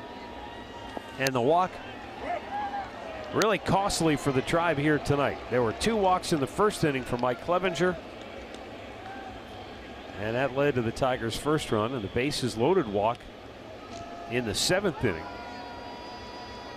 by Clevenger forced home their only other run in this ball game.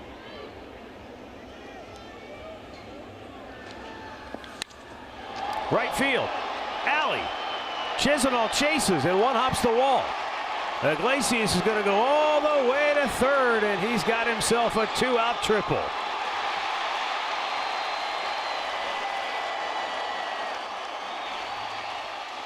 He stayed on it and roped it the other way, and when you split the outfielders in this ballpark, it's almost a guaranteed triple. Yeah, and that was an elevated fastball, and you don't see him drive the ball that way very often, but he did this time and plugs the gap, and he just had his head down. The good thing, there's 2 outs here with that triple. His 2nd of the year, and that's the 19th for the Tigers. Number 1 in the league in that department. And the batter is Dixon Machado, and that gets everybody up on their feet with the winning run 90 feet away. Timeout is called as Iglesias needs to relace his shoes.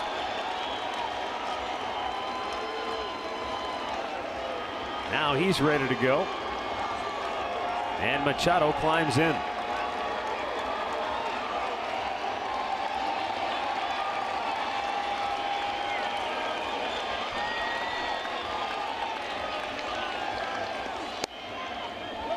Curveball and a first pitch beauty. Strike 1.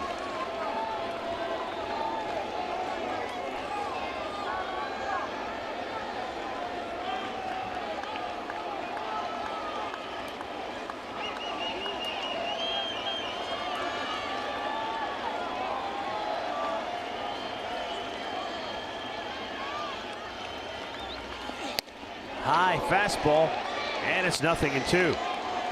Zach McAllister, 10 out of 11 pitches have been strikes. Well, Rick, I don't remember too many outings where he's been able to just flip his curveball in there for a strike anytime he's wanted to. Yeah, that's right. Set the, get him sitting on that breaking ball, and then boom, he's been able to spot the heater.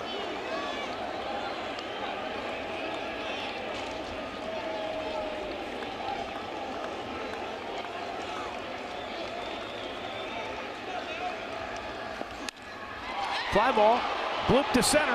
Rajai Davis, long run, makes the catch to retire the side, and we play on to the 12th, tied at 2.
includes your first drink.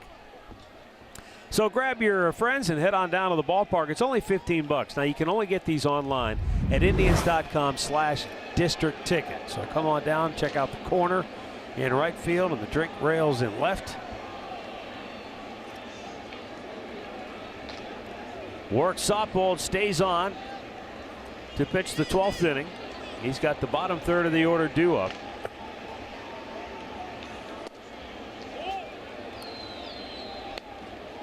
Tigers don't have a left-hander in their bullpen, and they're left with Drew Verhagen, Zach Reiniger, and Joe Jimenez in the pen. Well, one thing you have to do is make this guy get in the strike zone. He's thrown 17 pitches, 9 balls and 8 strikes, so you don't want to help him out. Came close to walking a couple of guys last inning after they had the first 2 leadoff walks, and Farmer had to leave the game. Melky swings at the 2-0 pitch, fouling it back, 2-1. He's 1 for 4 on the night.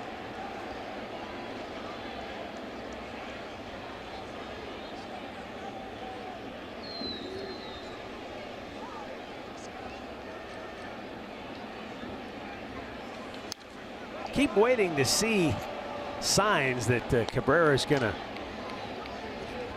start rolling offensively, but just haven't seen it yet. Well, you know what happened? Chisenhall came off the DL and started playing in right field, and he quit getting game time and at bats, and he's still got to play his way into shape after missing all of spring training. 1 down. First run of the game for the Indians came back in the 3rd inning on a home run by Yan Gomes, his 7th of the year. Yeah, he got it out of there. Hang time almost 6 seconds. That was his 7th home run.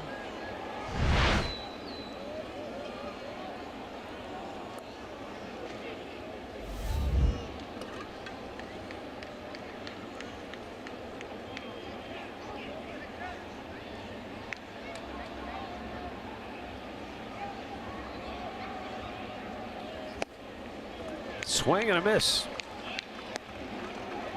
Outfield. Straight up, they shade him a bit toward right in center field. The infield really spread out. Not only do they not have a shift, but really not much in the way of shading him one way or the other either. 2 down. Last run of the game for the Indians, also a solo homer. Also a leadoff homer. This was in the 8th inning after the Tigers had taken a 2-1 lead. Rajai Davis, boom. That tied it up at 2 apiece. Ball coming off the bat a little bit harder off Rogers, but he hit it in the right spot down the left field line where Gomes went more to left center. Slow chopper. And the Indians going to go quickly. We'll go to the last of the 12th, tied at 2.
say Cody Allen coming into a tie game on the road. He is the sixth pitcher of the night, though, for the Indians, so they burned through most of their bullpen. Oliver Perez went a third. Neil Ramirez went 2 innings. Otero went an inning. McAllister an inning. Well, this is strange for me because this is a guy that we thought was going to be shut down. McAllister came out and had a great inning where he was pounding the strike zone, still warm, and didn't have to throw many pitches. So I am a little shocked here. Meanwhile, Greg Allen is now in the ball game in center field. Rajai Davis goes to left. So Melky Cabrera out of the game. And Eric Gonzalez is now at second base. Andre Knott may have some more information on that. Yeah, Jason Kipnis has been dealing with something in his back or neck area. You know, he's had that problem before. He's got a heat pad with him right now and dealing with it. So I would guess it's in that area. But he's been dealing with that and been trying to stretch his back and neck out for the last inning or two. All right, so that's the situation. There's your story. Top of the order for the Tigers. And Cody Allen fires it in there for a strike, and Leonis Martin beefing with home plate umpire Brian Gorman over that last call.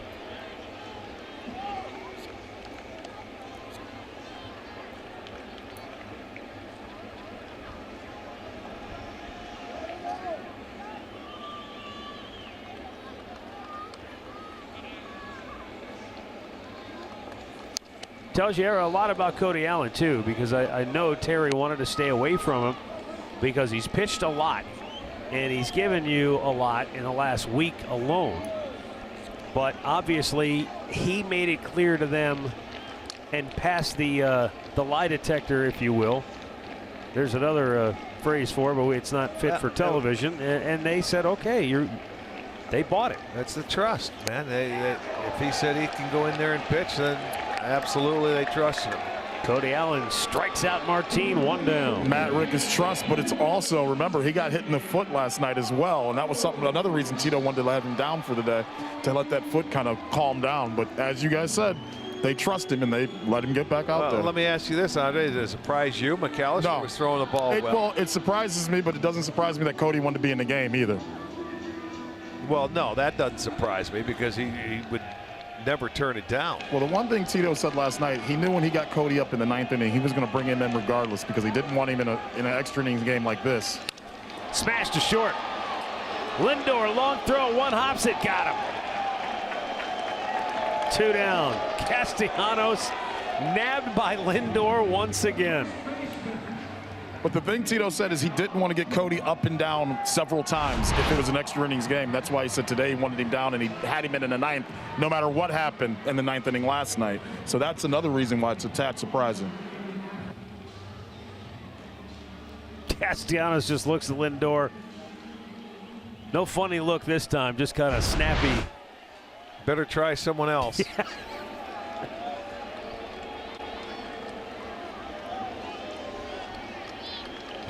Usually you put your hand on a hot stove once. Yeah. And you learn. Right. Well, Miguel Cabrera, the batter, always dangerous regardless of where he's at. And I know the numbers, you can say, well, he's not the same. Forget about it. He's 0 for 3 tonight. He's walked twice. Yeah, it doesn't matter. Anytime this guy walks the plate, he could end the game.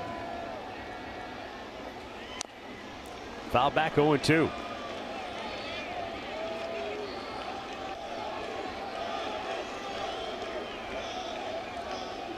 Six for 17 in his career. Cody's got him 6 times. And he's in a pretty good spot now on an 0-2 count.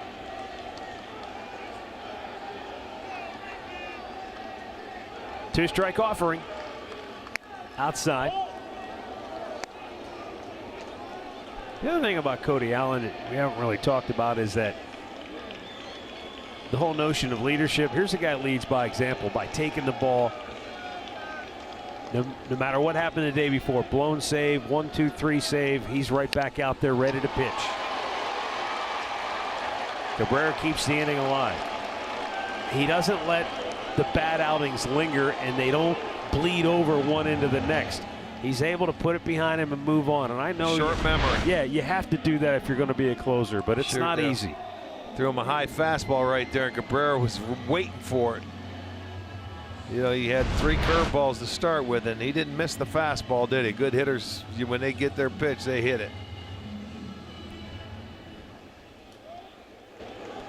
Jeimer Candelario, the only thing separating us from going to the 13th inning.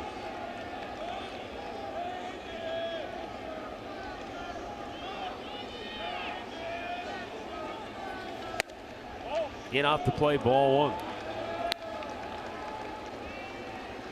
That's where the Tribe defense is playing very deep in the outfield, because with Cabrera can't run at first base, you just cut it off and he's not going to score.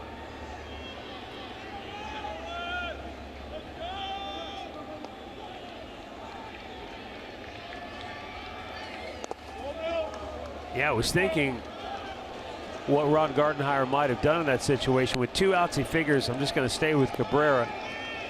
If that had been a leadoff hit, maybe Nico Goodrum, the last guy on the bench, right, might have come on to pinch run.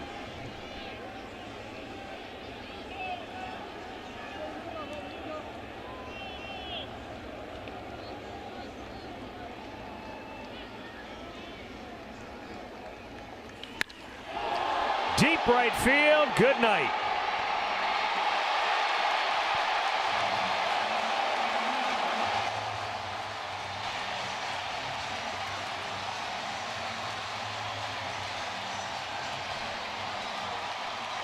Jeimer Candelario delivers in the clutch for Detroit. And they walk off a 4-2 winner over the Indians here this evening. They even the series at a game apiece. It'll make a winner out of Warwick Soppold. He's now 4-1 on the year, and the loss will go to Cody Allen, who is now 2-3. Tigers are now 31-35 on the year. The Indians are 33-29. For Detroit, that win will get them a game closer in the standings. They'll be 5 back, or excuse me, they'll be 4 back of the Indians. And we'll be back here tomorrow afternoon with the series finale, with a first pitch coming just past the hour of 1 o'clock. Time now for Indians Live with Al and Jensen. Came down to a battle of the bullpens, and even though Cody Allen had pitched a lot here recently, he wanted the ball. He came on, got the first 2 outs, but it got away from him, and the Tigers get out with a 4-2 win. What do you guys think?